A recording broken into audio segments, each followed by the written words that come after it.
Okay, very good morning students. I am CS Shweta and today I am here to discuss with you very important topics of strategic management. Basically, right now the time this particular days जो अभी आ रहे हैं आपके exam से पहले, ये बहुत ही important days है क्योंकि इसमें आप कितना पढ़ते हो, कैसे पढ़ते हो, this is going to decide your result in your exam. ठीक है ना. तो अब सबसे पहली चीज है कि हमें क्या क्या करना है. हमें एमसीक्यू एग्जाम्स के लिए ना दो चीजों के हिसाब से पढ़ना होता है. मैंने पहले ही बताया था. एक होता है that you should have a good understanding about a topic and the second thing is learning. Right. Understanding और लर्निंग दोनों का कॉम्बिनेशन मिलके ही आप एमसीक्यू सॉल्व कर सकते हो. अब आप कहोगे इज इट इम्पोर्टेंट कि हमें समझना भी हम रट के चले जाएंगे.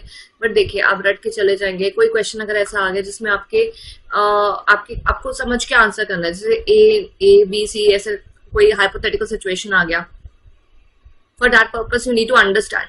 अगर टॉपिक की अंडरस्टैंडिंग नहीं होगी तो आप रट के चले भी जाएंगे, you won't be able to solve your answer.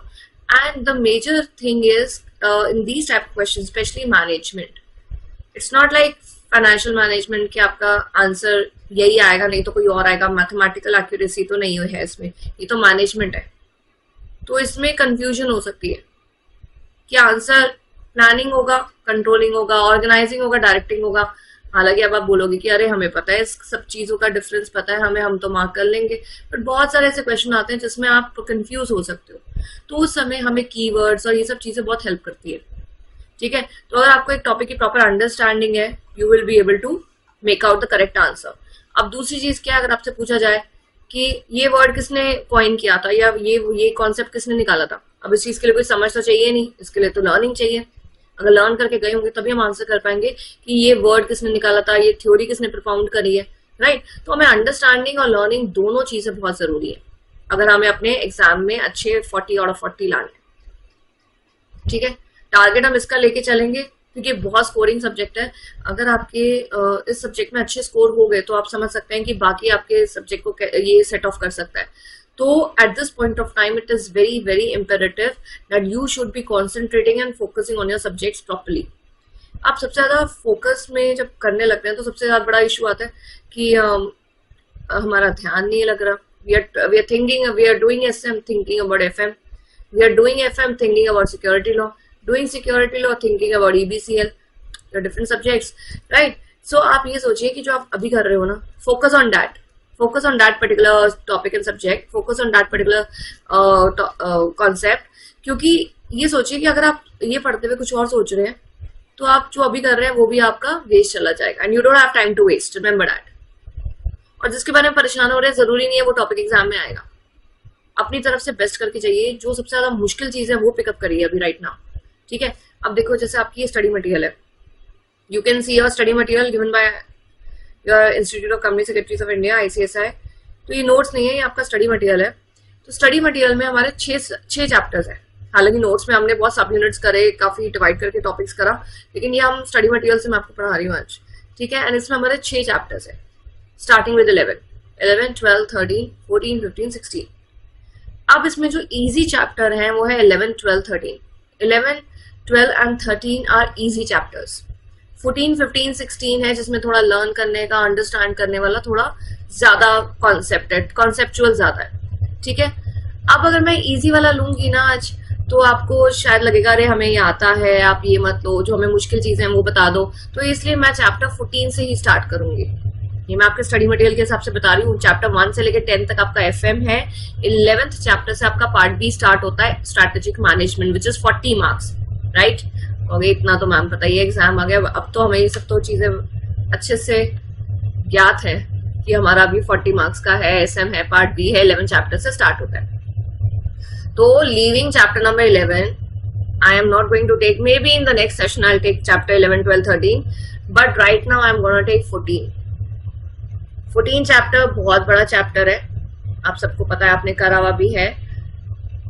अब मैं आज कराने क्या वाली हूँ आपको पता चलेगा. पहले एक बार चैप्टर ओपन कर ले हम. Right. 11, 12, 13.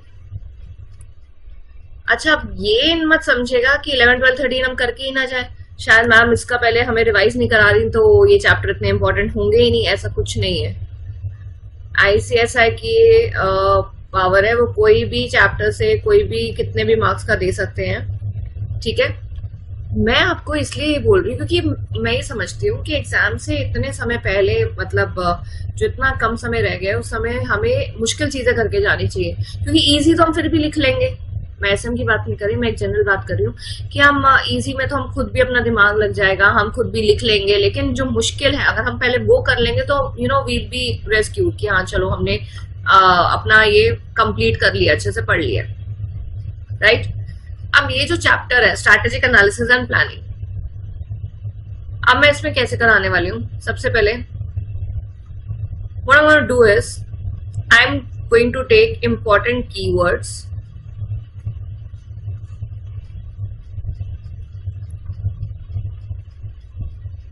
second I'm going to revise with you important topics, understanding करेंगे, और जो लर्निंग वाले important lines हैं उनको मैं आपको मार्क कराऊंगी, वो आप मेरे साथ मार्क करेंगे, ठीक है। तो ये जो इंपॉर्टेंट लाइंस हम मार्क करेंगे ना, ये आप अपने एग्जाम से ठीक कुछ घंटे पहले, एक दिन पहले, 2 दिन पहले तो नहीं, आप एग्जाम दे रहे होंगे, एक दिन पहले और कुछ घंटे पहले आप ये जो लाइंस मार्क करा होगा इसको जरूर ध्यान देना, right. So let's start with strategic analysis and planning. तो ये जो चैप्टर है ना हमारा strategic analysis and planning, this is lengthy chapter of strategic management, इसलिए मैंने पहले ये वाला चैप्टर लिया, स्ट्रैटेजिक एनालिसिस एंड प्लानिंग। तो अगर मैं आपको बोलूं कि एग्जाम से पहले आपको ये सब रीड करके जाना है, किसी भी लाइन से क्वेश्चन आ सकते हैं, तो आप बोलोगे अरे अब हमारे पास इतना टाइम नहीं है, तो वही आज इंपॉर्टेंट लाइंस मैं आपको मार्क कराऊंगी, ठीक है, वो आप मेरे साथ मार्क करेंगे। तो स्ट्रैटेजिक एनालिसिस एंड प्लानिंग में सबसे पहले यहाँ पे बोल रहा है it is a careful formulation of strategies. Planning involves careful formulation of strategies and goals taken by company's top management on behalf of organization. It is based on deliberation. See, I'm taking every line of study material. I don't want that anything should be left. जहाँ मुझे mark कराने का होगा मैं वहां पे आपको बोलूंगी इसको मार्क करो, right? It aims at providing overall direction to the organization, specifying organization's objective, developing policies, plans designed to achieve objectives. अच्छा, आप क्या है ना बहुत जगह ये पढ़ते हैं, ऑब्जेक्टिव्स फुलफिल करना, accomplishment of objectives, mobilisation of resources, कुछ ऐसे ऐसे पॉइंट्स होते हैं जो हम हर टॉपिक में सुन रहे होते हैं। तो डिस्टिंग्विश कैसे करना है हमें, सबसे पहले स्ट्रैटेजिक एनालिसिस एंड प्लानिंग होता क्या है, नाम से ही पता चल रहा है कि आप जो स्ट्रैटेजी है उसका प्रॉपर एनालिसिस करके प्लान करिए, क्योंकि once your strategy without analysis, अगर आपने इम्प्लीमेंटेशन पे आप पहुंच गए, फॉर्मुलेशन जैसे हमने पढ़ा हुआ है, फॉर्मुलेशन करो, इम्प्लीमेंटेशन करो, फिर इवैल्यूएशन करो, तो फॉर्मुलेशन आप स्ट्रैटेजी बनाने लग गए, इम्प्लीमेंट करने लग गए, अगर आपकी स्ट्रैटेजी रॉन्ग चली गई देन आपका जितना आपका मेहनत था, जितना हार्डवर्क था, पुट अप एफर्ट था, आपका कैपिटल, फाइनेंस, आपका HR, people, everybody's effort is gone in vain. So इसलिए हमें प्रॉपर एनालिसिस करना बहुत जरूरी है। It is careful formulation of strategy. अगर एग्जाम में क्वेश्चन आता है केयरफुल फॉर्मुलेशन ऑफ स्ट्रैटेजीज को क्या बोलते हैं, मतलब what does it involve, it is strategic analysis. Carefully formulate करना स्ट्रैटेजी को, उसके लिए हमें क्या करना पड़ता है, एनालिसिस एंड प्लानिंग, राइट। उसके बाद बोल रहे हैं सिचुएशन एनालिसिस क्या होता है। अच्छा, what do you understand by situation? Situation का मतलब क्या होता है, कहना बिफोर डेवलपिंग एनी स्ट्रैटेजी सबसे पहला रिक्वायरमेंट होता है situation analysis. Before developing any strategy, यही अगर एग्जाम में क्वेश्चन आ गया, किसी भी स्ट्रैटेजी को बनाने से पहले सबसे पहले हमें क्या करना चाहिए, अब ऑप्शन दिए हुए, प्लान करना चाहिए, स्कैनिंग करना चाहिए एनवायरनमेंट का, हमें फॉर्मुलेशन करना चाहिए, ये ऑप्शन बता रही हूं मैं आपको।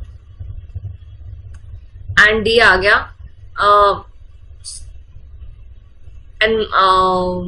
कंट्रोलिंग, मतलब ये ऐसा पॉइंट है जो हमें पता ही नहीं होगा, मैंने डी पॉइंट बनाने के लिए मैंने बनाया, ठीक है। तो आप ना कंफ्यूज हो सकते हो, प्लान करें, स्कैन करें, फॉर्मुलेशन करें, ठीक है, राइट। मैंने अभी इसमें से, अच्छा सही, मैं उल्टा इसकी जगह सही लिखना था, sorry, analysis, situation analysis, correct answer भी तो होना है। लुक एट माई माइंड, मैं तीनों ऊपर के गलत दे रही हूँ, उसके बाद चौथा ही मैंने गलत ही दिया, सॉरी, डीएस सिचुएशन एनालिसिस। अच्छा अब सुनिए, अब क्या अब आपको ये सारे सेम लगेंगे, प्लानिंग भी, स्कैनिंग भी, फॉर्मुलेशन भी। चलो फॉर्मुलेशन बच्चे को लग सकता है कि हाँ ये तो पूछ रहा है कि स्ट्रैटेजी को बनाने से पहले पहली रिक्वायरमेंट क्या है हमारी, ठीक है। प्लान, स्कैन और एनालिसिस में आप कंफ्यूज हो गए हो। अब यहाँ पे आपको बोल रहा है किसी भी स्ट्रैटेजी को डेवलप। डेवलप का मतलब है कि बनाना। फॉर्मुलेट, फॉर्मुलेट का मतलब क्या होता है, देखिए हमारे पास 5 स्ट्रैटेजीज है, उसमें से जो मैं बेस्ट चूज कर रही हूँ वो है फॉर्मुलेशन। इम्प्लीमेंटेशन मतलब जो चोजन स्ट्रैटेजी है उसको इम्प्लीमेंट करना, समझिए। प्लानिंग का मतलब है मेरी स्ट्रैटेजी में डिसाइड कर चुकी हूँ, अब उसके लिए मैं रिसोर्सेज इकट्ठा कर रही हूँ, ये कर रही हूँ, वो कर रही हूँ। Planning is a course of action, कि मैं कैसे करूं, क्या करूं, वो डेवलपिंग पूछ रहा है। और डेवलपिंग से पहले भी क्या करना चाहिए वो पूछ रहा है आपसे क्वेश्चन, ठीक है। अब आप कहोगे इतना दिमाग लगाना पड़ेगा हमें हर एक आंसर के लिए, तो राइट। अगर ये क्वेश्चन आता है एग्जाम में, बिफोर डेवलपिंग एनी स्ट्रैटेजी, सबसे पहली रिक्वायरमेंट क्या है, आई एम श्योर। कोई भी प्लानिंग स्कैनिंग को मार्क कर सकता है। कंफ्यूज हो सकते हो आप, यहाँ प्लान होगा, प्लानिंग, हाँ हाँ हमें डेवलप करने से पहले प्लान करना पड़ेगा। ये सोचिए कि डेवलप करने के बाद प्लान करोगे आप कि कैसे करें हम स्ट्रैटेजी को इम्प्लीमेंट, ठीक है। स्कैनिंग, अब एनालिसिस में डिफरेंस, कंफ्यूज हो गए। लेकिन स्कैनिंग भी आप सोचिए, आपका एनवायरमेंट श्योर है कि आप ये चीज कर रहे हो तो स्कैन तब कर रहे हो। सिचुएशन एनालिसिस का मतलब होता है कि ये चीज हमारे लिए वायबल भी है, स्ट्रैटेजी बनाना वायबल भी है, तो इसलिए स्ट्रैटेजी को डेवलप करने से पहले अपनी अपनी सिचुएशन का एनालिसिस कर लेते हैं। तो सबसे पहली रिक्वायरमेंट है सिचुएशन एनालिसिस। इसमें होता क्या है, ये एनवायरमेंटल एनालिसिस की तरह ही है, फॉर्मुलेशन से पहले करा जाता है, ठीक है ना। यस, इसका सिनोनिमस टर्म एनवायरमेंटल स्कैनिंग भी है, ठीक है। तो अ कंप्लीट सिचुएशन एनालिसिस किस चीज पे, 4 चीजों पे फोकस करता है। अभी पूछ सकता है कि ऐसी कौन सी चीज है जिसपे सिचुएशन एनालिसिस फोकस नहीं करता। करता किस पे, प्रॉब्लम पे, कि हम स्ट्रैटेजी क्यों बना रहे हैं, तो उसके लिए पहले हमें अपनी प्रॉब्लम देखनी है। पीपल, हम स्ट्रैटेजी तो बना रहे हैं, बट क्या जो लोग हमसे जुड़े हुए हैं, क्या वो स्ट्रैटेजी को हमारे साथ इंप्लीमेंट कर पाएंगे। आज मैं अगर एक स्ट्रैटेजी बनाती हूँ, मुझे पता है कि मेरे जो एम्प्लॉयज हैं, they won't be able to work on the strategy, तो मेरा कोई मतलब है स्ट्रैटेजी बनाने का नहीं है। ब्रॉड पर कॉन्टेक्स्ट, कौन सी प्रिवेलिंग प्रॉब्लम है और कौन से फैक्टर्स है जो उसको अफेक्ट करेंगे, तो ये सारी चीजें आपके सिचुएशन एनालिसिस में आपको हेल्प करेंगी, ठीक है। अब आप कहेंगे मैम मार्क क्या करें, आप तो हमें शॉर्ट कराने आए थे, आप तो डिटेल में पहुंच गए हो, ये सब चीजें तो हमें पता है, तो शॉर्ट बताओ। तो शॉर्ट में क्या है ना, मैं अगर इसको इरेज करूं तो आप, तो ये फोरमोस्ट रिक्वायरमेंट वाला मार्क करिए, ठीक है। उसके बाद ये चारों चीजें देखिए, problem, people, problem, prevailing problem, the broad context and factors, right. आगे देखिए, A situation analysis takes into account external and internal environment of the entity, ये भी ध्यान रखेगा, ये भी मार्क कर सकते हैं। अब आप पता है थोड़ी देर बाद मुझे बोलेंगे मैम आप तो सब कुछ ही मार्क करा रहे हो, फिर हम लर्न क्या करेंगे। तो एनालिसिस और स्कैनिंग बहुत सिनोनिमस है एक दूसरे से, दोनों में बात करी जाती है कि अपने बिजनेस का इंटरनल एक्सटर्नल एनवायरनमेंट दोनों पे ध्यान दीजिए। नीड क्या है, अब आपको नीड अच्छे से पता है, नीड क्या होती है। अगर मैं सिचुएशन एनालिसिस के बिना ही स्ट्रैटेजी डेवलप कर लूंगी तो बहुत चांसेस है कि मेरी स्ट्रैटेजी गलत ही आउटपुट देगी मुझे। Situation analysis paves the way for strategic development by identification priorities, by bringing out clear, detailed, realistic picture of opportunities, resources, challenges and barriers. अगर एग्जाम में क्वेश्चन आता है, ये लाइन दी हुई है, बोला जाए क्या है, क्या लिखा है, dash paves the way for strategic development bye identification, तो हमने कीवर्ड समझ लिया है कि स्ट्रैटेजी को डेवलप करने के लिए हमें सिचुएशन एनालिसिस बहुत ज्यादा जरूरी है। ऊपर भी ये वर्ड था, ये भी, ये नीचे भी ये वर्ड है। तो स्ट्रैटेजिक डेवलपमेंट के लिए क्या करते हैं हम, situational analysis, right. A well rated focus team from different area should conduct situation analysis. अच्छा, सिचुएशन एनालिसिस में क्या है, सिचुएशन, अगर अभी मेरी सिचुएशन को समझना चाहें तो आप मेरे वर्क एरिया को भी देखोगे, मेरे पर्सनल एरिया को भी देखोगे, मेरे करियर को भी देखोगे, मेरी फिजिकल हेल्थ को भी you will try to analyse every aspect of me. तो बिजनेस का क्या एस्पेक्ट है, हर फंक्शन बिजनेस का एक एस्पेक्ट है, तो उस एस्पेक्ट को स्टडी करना बहुत जरूरी है पूरे सिचुएशन को एनालिसिस करने के लिए। Throughout the data collection process, team members should also consider about engagement of stakeholder, leaders, providers, policy maker. ये सब पार्टिसिपेटरी होते हैं सिचुएशन एनालिसिस के लिए, ठीक है। तो आप ध्यान रखिएगा, अगर आपसे भी कुछ भी ऐसा क्वेश्चन आए कि सिचुएशन एनालिसिस के लिए कौन पार्टिसिपेंट्स है, सारे फंक्शनल सारे फंक्शनल डिपार्टमेंट्स, उनके लीडर, उनके सर्विस प्रोवाइडर, उनके पॉलिसी मेकर। टाइमिंग, ये भी एग्जाम में आ सकता है। बिगिनिंग ऑफ एनी प्रोजेक्ट, इसको मार्क करें। सिचुएशन एनालिसिस कब होता है? Beginning of any project. ये वैसे बहुत ज्यादा कॉमन बात भी है, और अगर मार्क भी कर लेंगे तब भी ठीक है, right. Elements of situation analysis, elements को, अच्छा एलिमेंट्स अगर एग्जाम में पूछना है कि एलिमेंट, कोई भी चीज का एलिमेंट क्या होता है? किसी भी चीज को करने के लिए हम उसके जो एक भागों को देखते हैं ना, वो एक तरह का एलिमेंट है। अब मेरे सामने ये टेबल पड़ा है, अब ये टेबल जो पड़ा है, मैं इसके एलिमेंट्स देखूं तो मैं देखूंगी वुड का बना है, इसके जो स्टैंड है वो किस चीज का बना है, आयरन का बना हुआ है, इसका टॉप कोटेड एक पॉलिश से हुआ है। एलिमेंट्स, तो एलिमेंट्स हमेशा ध्यान रखिएगा। पार्ट्स, सिचुएशन एनालिसिस के लिए हमें अपनी सिचुएशन का एनालिसिस कर रहे हैं तो हम अपने पार्ट्स को एनालाइज कर रहे हैं। एक बिजनेस का पार्ट क्या है? प्रोडक्ट, कंपटीशन सिचुएशन, डिस्ट्रीब्यूट, पहले प्रोडक्ट बनाया, प्रोडक्ट को बाहर बेचने से पहले हम अपने प्रोडक्ट बनाते समय हम अपने कॉम्पिटिटर्स को देख रहे हैं।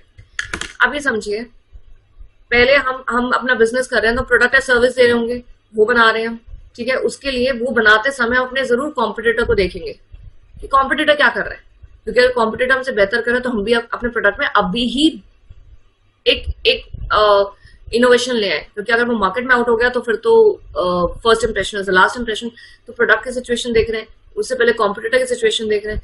अब इस प्रोडक्ट को मार्केट में ले आए तो डिस्ट्रीब्यूशन बोलते हैं इसको, डिस्ट्रीब्यूशन के बाद हम देख रहे हैं कौन कौन से एनवायरमेंटल फैक्टर हैं जो हमारे प्रोडक्ट को अफेक्ट कर रहे हैं, ठीक है। उसके बाद हमारे बिजनेस के लिए क्या क्या अपॉर्चुनिटी और थ्रेट होने वाला है वो देख रहे हैं, ठीक है। तो लर्न करने के लिए आप ये सोचिए कि आप बिजनेस है, आप एक प्रोडक्ट बना रहे हैं, तो प्रोडक्ट सिचुएशन, फिर किसको देखा आपने? कॉम्पिटिटर को, कॉम्पिटिटिव सिचुएशन, फिर आपने सोचा, देख लिया कॉम्पिटिटर को, प्रोडक्ट बना लिया, अब आप क्या कर रहे हैं? बाहर निकाल रहे हैं अपना प्रोडक्ट। डिस्ट्रीब्यूशन सिचुएशन, डिस्ट्रीब्यूशन के बाद आप क्या कर रहे हैं? एनवायरमेंटल, कि हमारे प्रोडक्ट को कौन कौन फैक्टर्स अफेक्ट कर रहे हैं। And then the last one is अपने बिजनेस के लिए स्वॉट एनालिसिस करिए, अपने बिजनेस का अपॉर्चुनिटी थ्रेट देखिए कि अब तो प्रोडक्ट मार्केट में आ गया, now what next, what is the opportunity and threat for our organisation. So कौन कौन से फैक्टर्स हैं जो हमें ध्यान देने हैं? कौन कौन से फैक्टर हैं? मैंने उसको हाइड कर लिया। पहले प्रोडक्ट बनाया, फिर कॉम्पिटिटर को देखा प्रोडक्ट बनाते समय, तो competitive situation, product situation, competitive situation, then market में ले आए प्रोडक्ट, डिस्ट्रीब्यूशन। मार्केट में लाने के बाद हमने क्या देखा था? कौन कौन एनवायरमेंटल फैक्टर्स हमारे बिजनेस को अफेक्ट कर रहा है। जब हमने ये भी देख लिया हमारा प्रोडक्ट एक मार्केट में अडेप्ट हो गया, उसके बाद हम अपने अपॉर्चुनिटी और थ्रेट पे कॉन्सेंट्रेट करेंगे, ठीक है। हर एक चीज को ना हमें एक स्टोरी की तरह लो, जो भी लर्निंग करने वाली चीज है ना उसको हमें स्टोरी की तरह करना चाहिए। इफेक्टिवनेस, सिचुएशन एनालिसिस करने से क्या फायदा हुआ? बहुत कॉमन सी चीज अगर मैं आपसे ही पूछूंगी तो देखिए, जो चीजें लगे ना कि हाँ इसको लर्न करने की जरूरत नहीं, समझ में भी हमें आ गई है, आगे बढ़िए, ठीक है। क्योंकि अभी इतना समय नहीं है कि आप हर एक चीज पे इतना ज्यादा फोकस करें कि you are stuck at one point, ऐसा मत करिएगा किसी भी सब्जेक्ट में। तो सिंपल है, प्रैक्टिकल है, इट्स इजी टू अंडरस्टैंड, हमारे बिजनेस को इम्पैक्ट भी करता है, फ्यूचर गोल्स को अचीव करने में हेल्प करता है। तो ये सारे इसके फायदे हैं, इफेक्टिवनेस है। द क्वेश्चन राइजेस कि इफेक्टिवनेस कैसे होती है, मतलब क्या सिचुएशन एनालिसिस करना वेस्ट है? वेस्ट तो बिल्कुल भी नहीं है। अच्छा, अभी अगर मैं अपना कोई आपके लिए प्लान बनाऊंगा, बोलो सारे बच्चे मुझे बोल रहे हैं मैम हमारे लिए एक प्लान बना दो, स्टडी प्लान बना दो, ठीक है। ये प्लान इफेक्टिव तभी हो पाएगा जब मैं आप लोगों को कंसिडर करूंगी, और मैं सबके लिए, अगर मैं 50 जनों के लिए प्लान बना रही हूँ तो ये प्लान के सबके लिए इफेक्टिव होगा? Answer is no. पता है क्यों? क्योंकि मैंने सबकी सिचुएशन के हिसाब से प्लान नहीं बनाया, मैंने तो एक जनरल प्लान बनाया अपने हिसाब से, अपने आप को आपकी पोजीशन में रख के कि अगर मैं भी स्टूडेंट हूँ और मैं ऐसे पढ़ रही हूँ तो कैसे प्लान बनाऊंगी। बट सिचुएशन एनालिसिस करना बहुत जरूरी है किसी भी चीज की इफेक्टिवनेस के लिए। Situation analysis is very important. चलिए, हमें सिचुएशन एनालिसिस के बारे में क्या क्या चीजें पता चल गई हैं। वैसे देखिए, मैं if I write down, you know I am in a habit of writing everywhere, so I have to open, yes. तो हमने सिचुएशन एनालिसिस के बारे में बात करी है कि जो सिचुएशन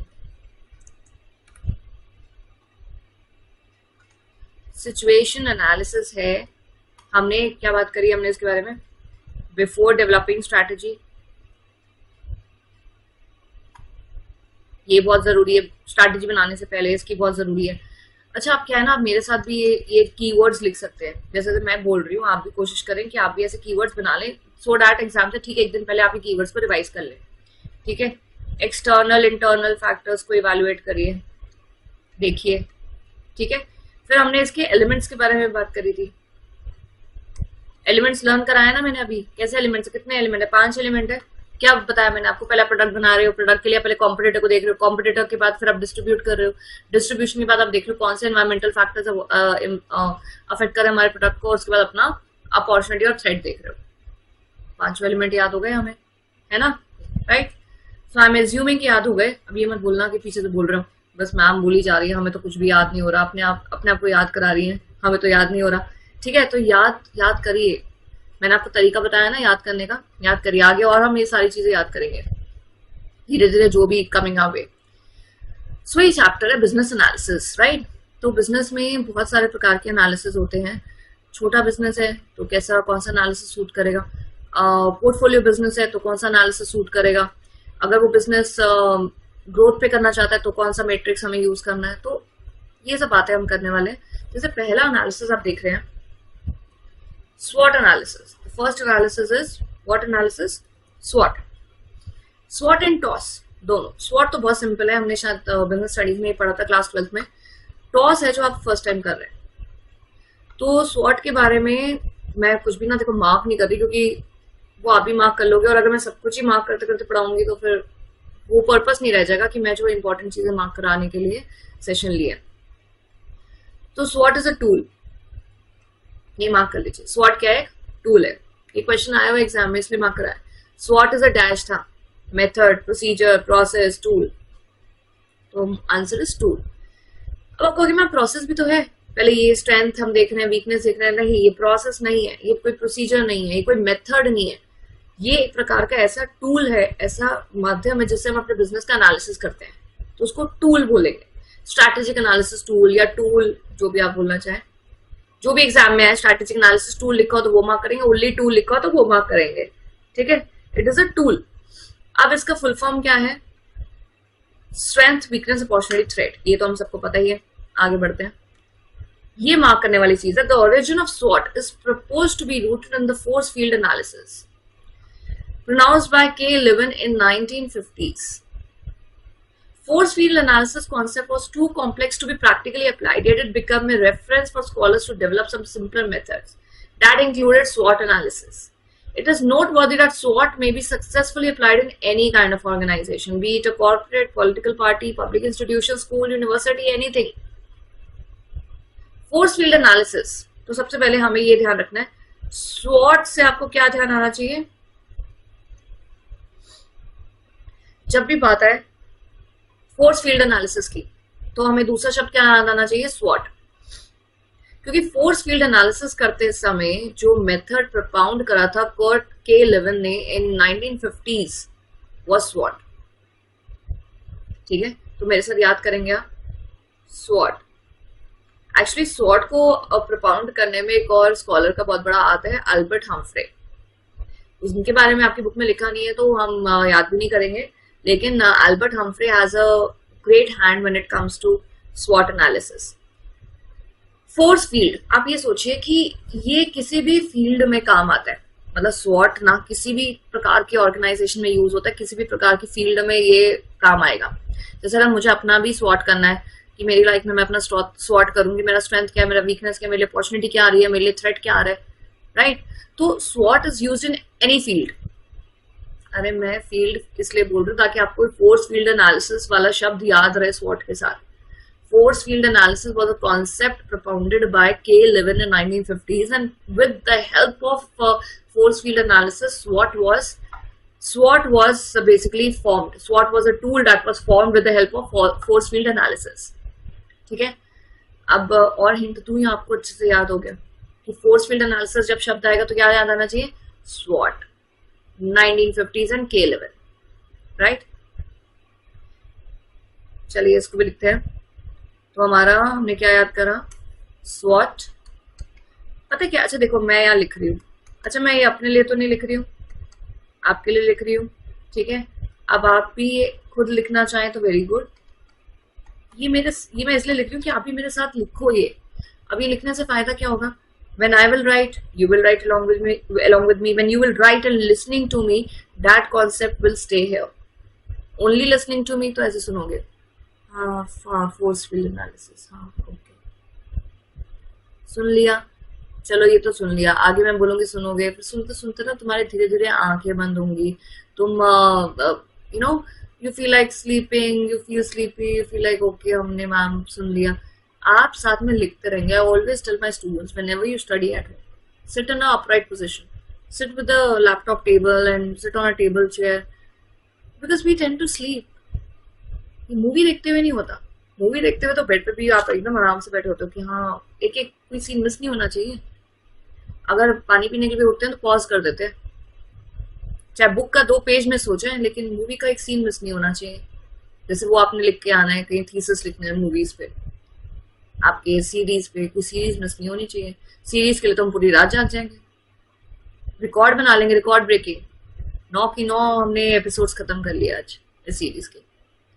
तो ऐसा रिकॉर्ड ब्रेकिंग थोड़ा यहाँ पे भी करिए, थोड़ा अपराइट पोजीशन में बैठिए, नोटबुक लेके बैठिए, साथ साथ लिखिए मेरे साथ। लिखेंगे you will be able to use your senses. मैंने हमेशा बोला है, बहुत बड़े साइकोलॉजिस्ट की थ्योरी है जो बोलती है कि जब आप अपने सारे सेंसेस का इस्तेमाल करते हैं तो आपके दिमाग में ज्यादा चीज ज्यादा समय के लिए रहती है। You retrieve more. If you just read, you'll retrieve 20%. If you just listen, you'll retrieve another 40%.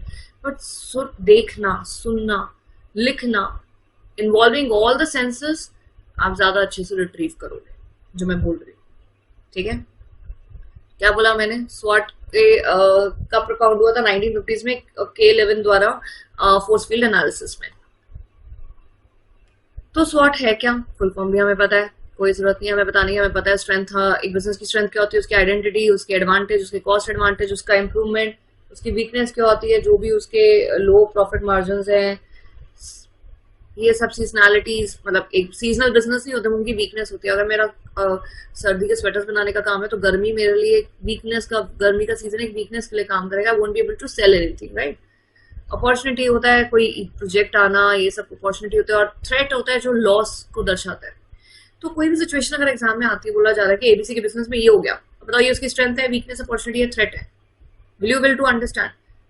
अच्छा एक प्रोजेक्ट मिला, अब बोलोगे तो स्ट्रेंथ है, प्रोजेक्ट मिला भाई, ये एक अवसर है, अपॉर्चुनिटी। हम कहोगे मैम स्ट्रेंथ भी तो हो गया, प्रोजेक्ट मिला तो ये स्ट्रेंथ है।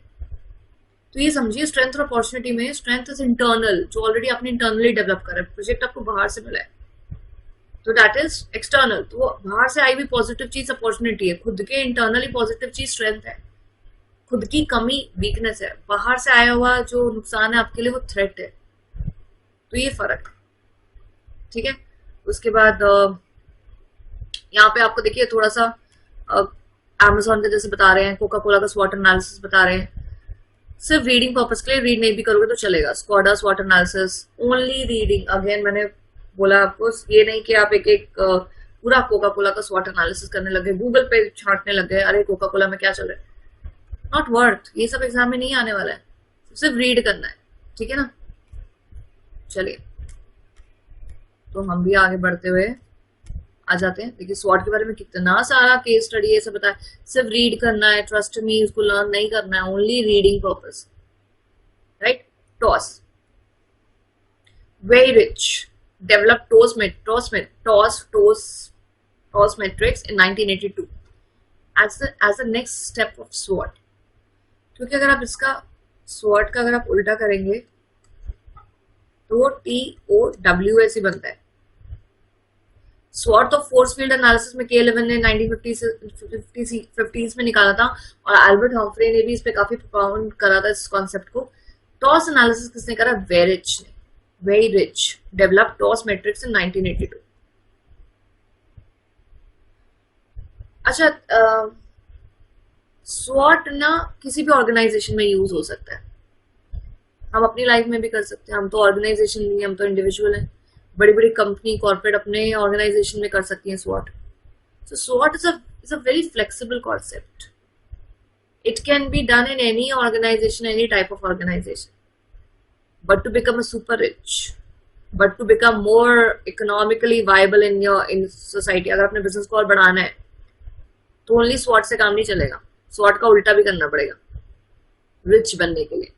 तो ये कॉन्सेप्ट किसने दिया है? वेरी रिच ने। Toss concept was developed by very rich, right. Very rich ने ये कॉन्सेप्ट कब निकाला था? ऑफ कोर्स 1950s में। अगर स्वॉट निकला तो ये और 2-30 साल बाद निकला 1982 में, ठीक है ना। तो टॉस कॉन्सेप्ट किसने निकाला है?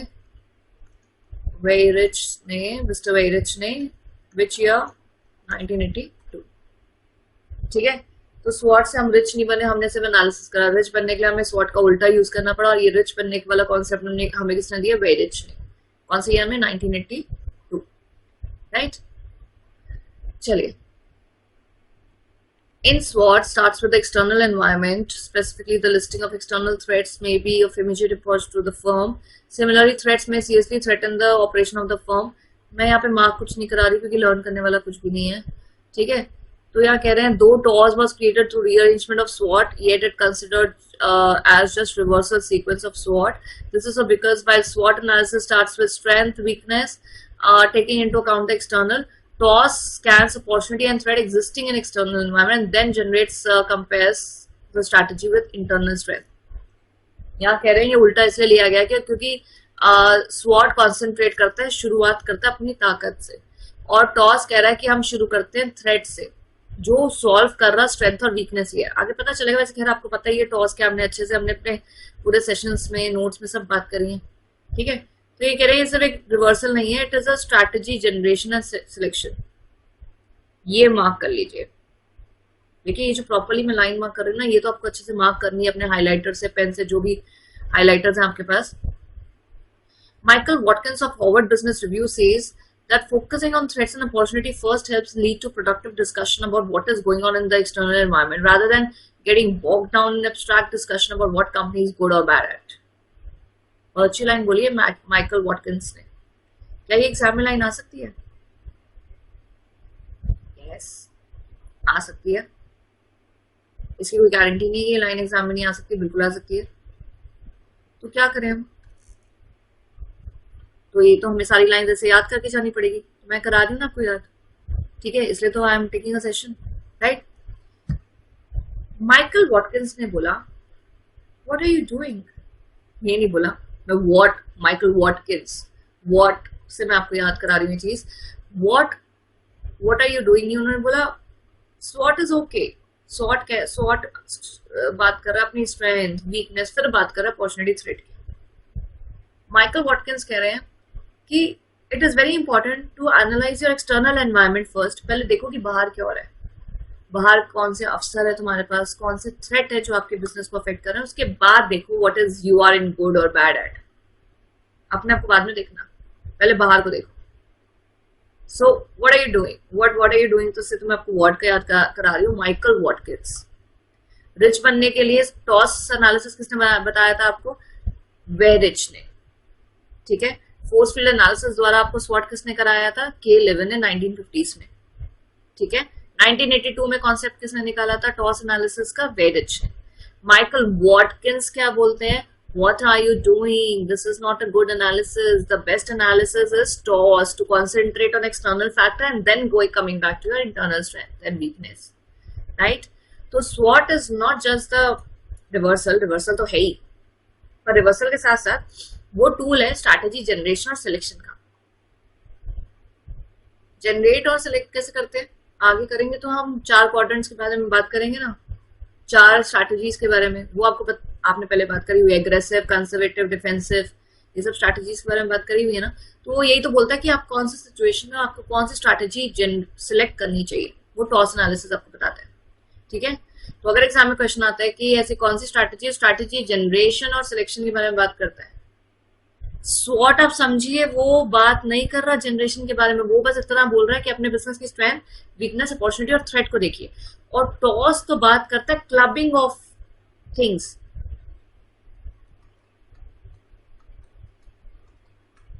ये है ना, 2 चीजों को मिला के जो क्वाड्रेंट बनता है वो बात कर रहा है टॉस।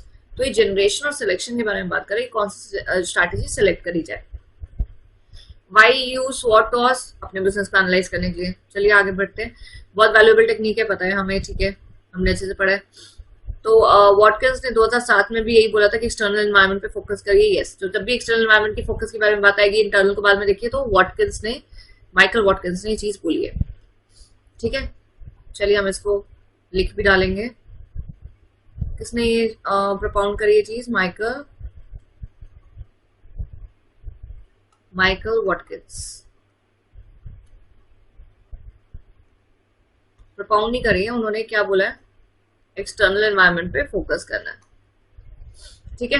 देखिए हम ऐसी चीजों को सिर्फ रीड कर सकते हैं, समझ सकते हैं, एक कीवर्ड बना सकते हैं कि कैसे याद करी जाए, ठीक है, लेकिन जरूरी नहीं है। अब वही बात है ना, हम किसी चीज के पीछे पड़ जाए, वो एग्जाम में आए ना, लेकिन हम फिर भी सब कुछ करके जाएंगे। 4 TOWS strategy, as said earlier, जहां पे स्वॉट सिर्फ स्टार्ट होता है इंटरनल एनालिसिस, टॉस स्टार्ट होता है एक अनदर रूट लेता है जो एक्सटर्नल एनवायरमेंट एनालिसिस के बारे में बात करता है, थ्रेट और अपॉर्चुनिटी के बारे में, और फिर बात करता है कि उसको कैसे हम अपने स्ट्रेंथ और वीकनेस के साथ उसको कम कर सके, ठीक है ना, कम या यूज कर सके, as the case may be. This trade off is the point where 4 potential strategy derive their importance. Trade off मतलब यहाँ कह रहे हैं एक्सटर्नल को इंटरनल के साथ मिलाकर ये 4 क्वाड्रेंट्स बनाए हैं, एसओ, एसटी, डब्ल्यू, डब्ल्यूटी, ठीक है ना। तो जब भी एग्जाम में आएगा कि कौन से 4 स्ट्रैटेजीज हैं, तो एग्जाम में क्वेश्चन आए एसओ, एसटी है, ओएस है कि डब्ल्यू है, तो आपको पता है ये 2 गलत है। It is always the quadrant की जो कोऑर्डिनेट है, जैसे यही होता है ना, एक्स कॉमा वाई होता है ग्राफ में, तो जो पहला है ये इंटरनल फैक्टर है और जो दूसरा है वो एक्सटर्नल फैक्टर है। हमारे इंटरनल कौन से है? स्ट्रेंथ और वीकनेस। तो यहाँ पे देखिए एसओ स्ट्रेंथ को अपॉर्चुनिटी के साथ मिलाया, स्ट्रेंथ को थ्रेट के साथ, वीकनेस को अपॉर्चुनिटी के साथ, वीकनेस को थ्रेट के साथ, ठीक है ना। तो ये 4 तरीके के इन्होंने क्वाड्रेंट्स तैयार करे। उसके बाद मैक्सी मिनी, मिनी मैक्सी कैसे सिलेक्ट हुआ, मैंने हालांकि नोट्स में अच्छे से बताया हुआ है। एसओ स्ट्रेंथ भी हमारे बिजनेस को मैक्सिमाइज करता है, अपॉर्चुनिटी भी मैक्सिमाइज करता है, तो उसका नाम मैक्सी मैक्सी है। स्ट्रेंथ बिजनेस को बढ़ाता है लेकिन थ्रेट बिजनेस को कम करता है, तो ये मैक्सी मिनी है। वीकनेस कम करता है, अपॉर्चुनिटी बढ़ाता है, तो मिनी मैक्सी। और वीकनेस और थ्रेट दोनों ही बिजनेस को कम करते हैं, तो मिनी मिनी। तो maxi mini, mini maxi, maxi mini, mini mini, ये सब तो आप मेकआउट कर ही लेंगे, ये तो मुझे अच्छे से पता है। मेन बात आती है आगे की स्ट्रैटेजीज की। अग्रेसिव, अगर एग्जाम में क्वेश्चन आता है कि टॉस एनालिसिस में अग्रेसिव कहाँ यूज होता है, तो ये पहले तो समझना भी जरूरी है, तभी तो हम लर्न करेंगे। यहाँ पे देखिए ये है अग्रेसिव, ये है कंजर्वेटिव,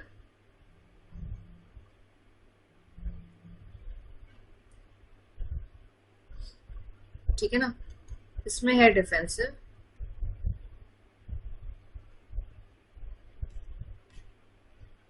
कॉम्पिटिटिव, यस, ये देखिए मिनी मैक्स,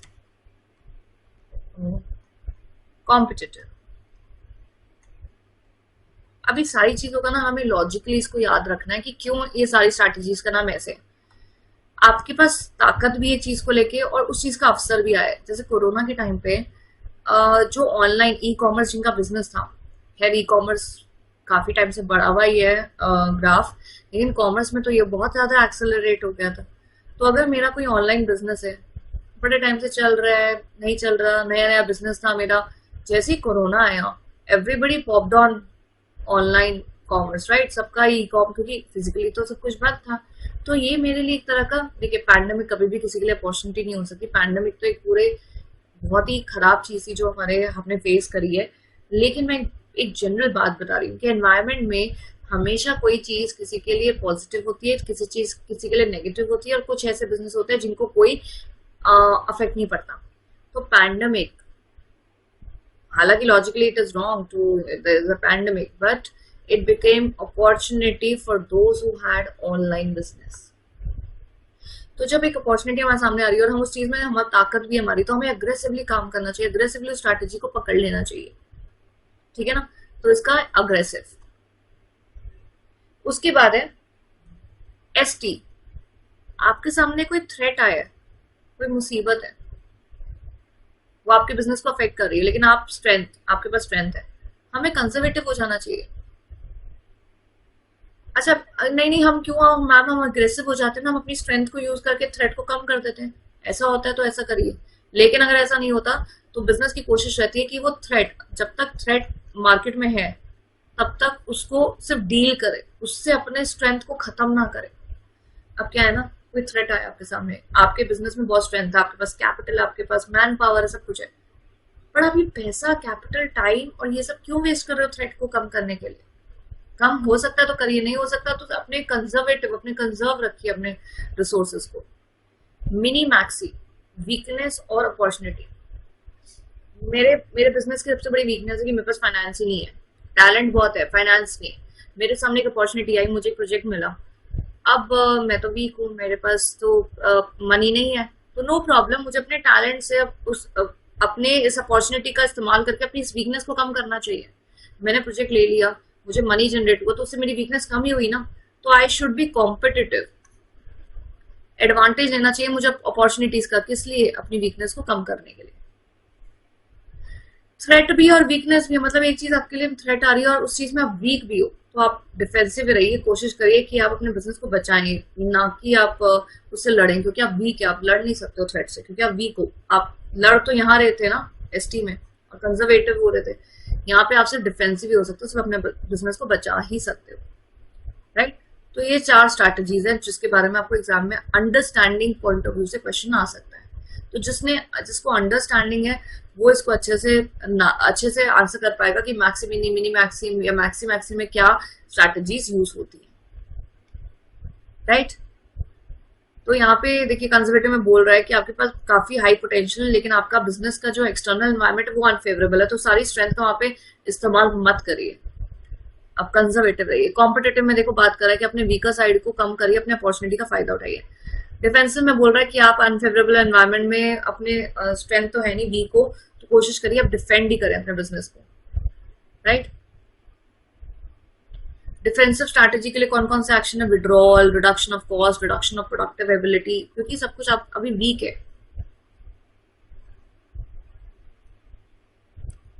उसके बाद बोल रहा है case study of Apple, okay, सिर्फ रीड करना है, Nike only read purpose, nothing doing more than reading.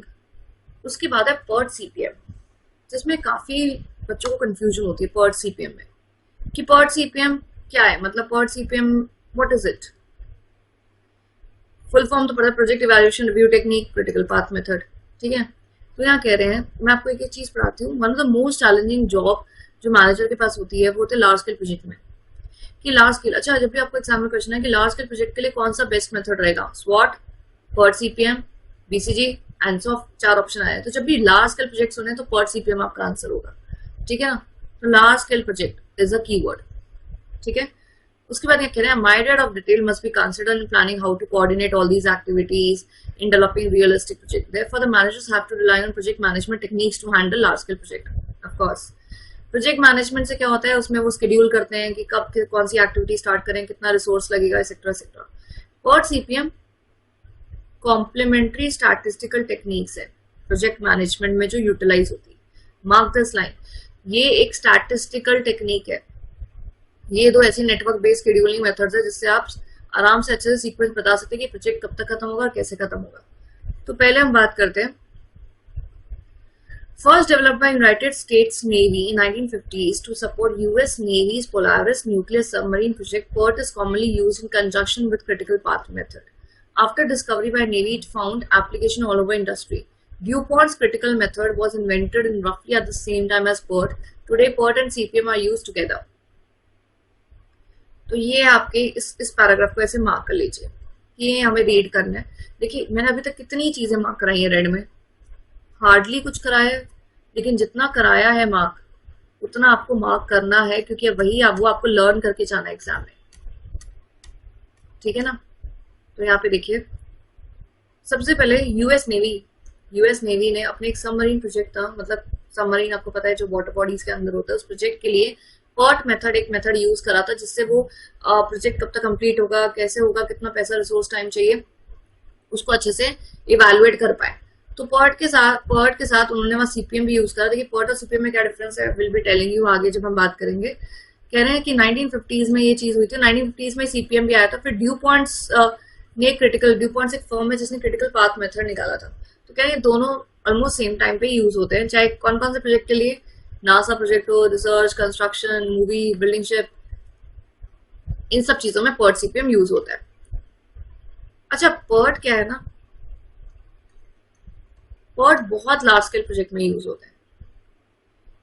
PERT काम करता है प्रोबेबिलिटी पे।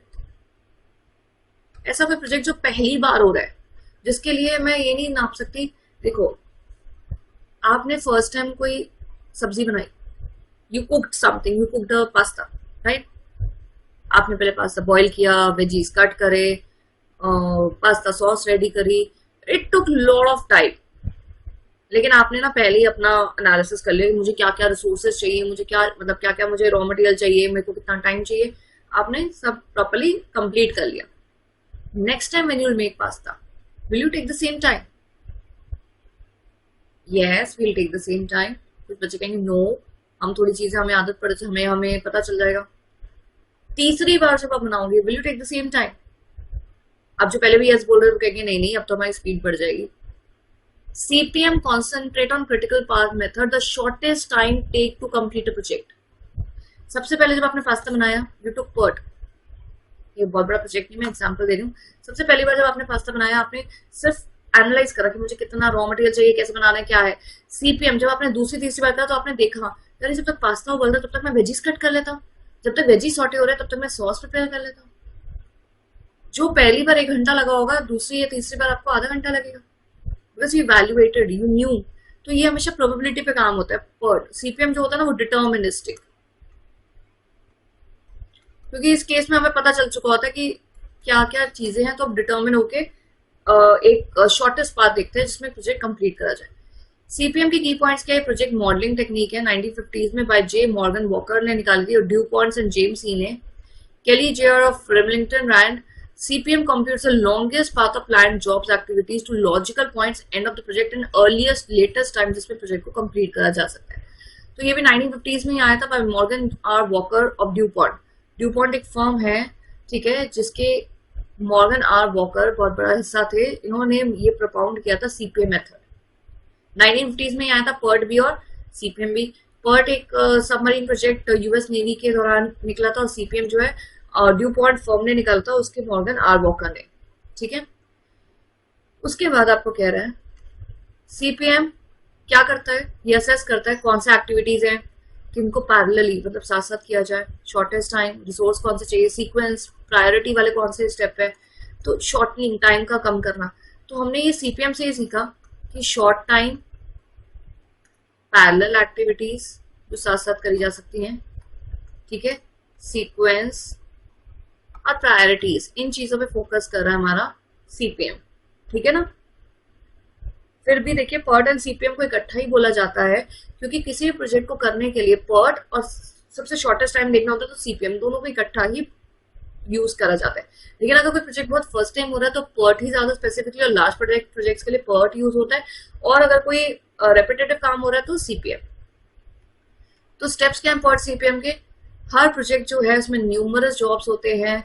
आफ्टर लिस्ट करने के बाद उन प्रोजेक्ट्स को हम देखते हैं किसको पहले करा जाए, उसके बाद हम पोर्ट्रे करते हैं, ठीक है। मैं ये मार्क नहीं करा रही, मैं सिर्फ यहाँ पे देख रही हूँ ये कीवर्ड्स। पहले आपने एक्टिविटीज को देखा, आइडेंटिफाई करा, फिर आपने लिस्ट किया, और फिर आपने प्लॉट किया ग्राफ। ये 3 स्टेप का है, जैसे यहाँ पे मेंशन करा हुआ है।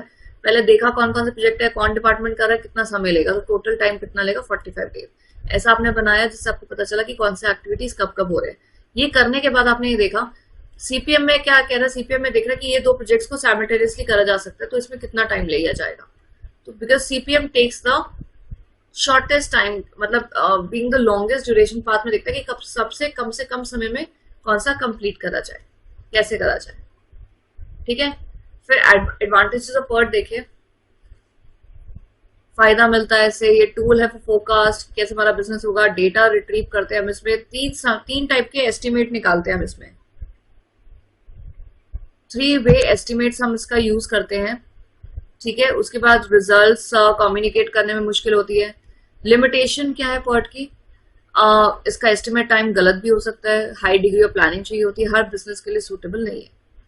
PERT CPM के डिफरेंस है कि ये एग्जाम में आ सकता है, ये प्रोबेबिलिस्टिक मॉडल है, ये डिटर्मिनिस्टिक है, ये टाइप पे फोकस करता है, ये कॉस्ट ट्रेड ऑफ कम से कम समय, ये हाई प्रिसिशन टाइम एस्टिमेट लेता है, ये रीजनेबल टाइम एस्टिमेट लेता है जिसमें चीजें पैरेलली भी हो सकती है।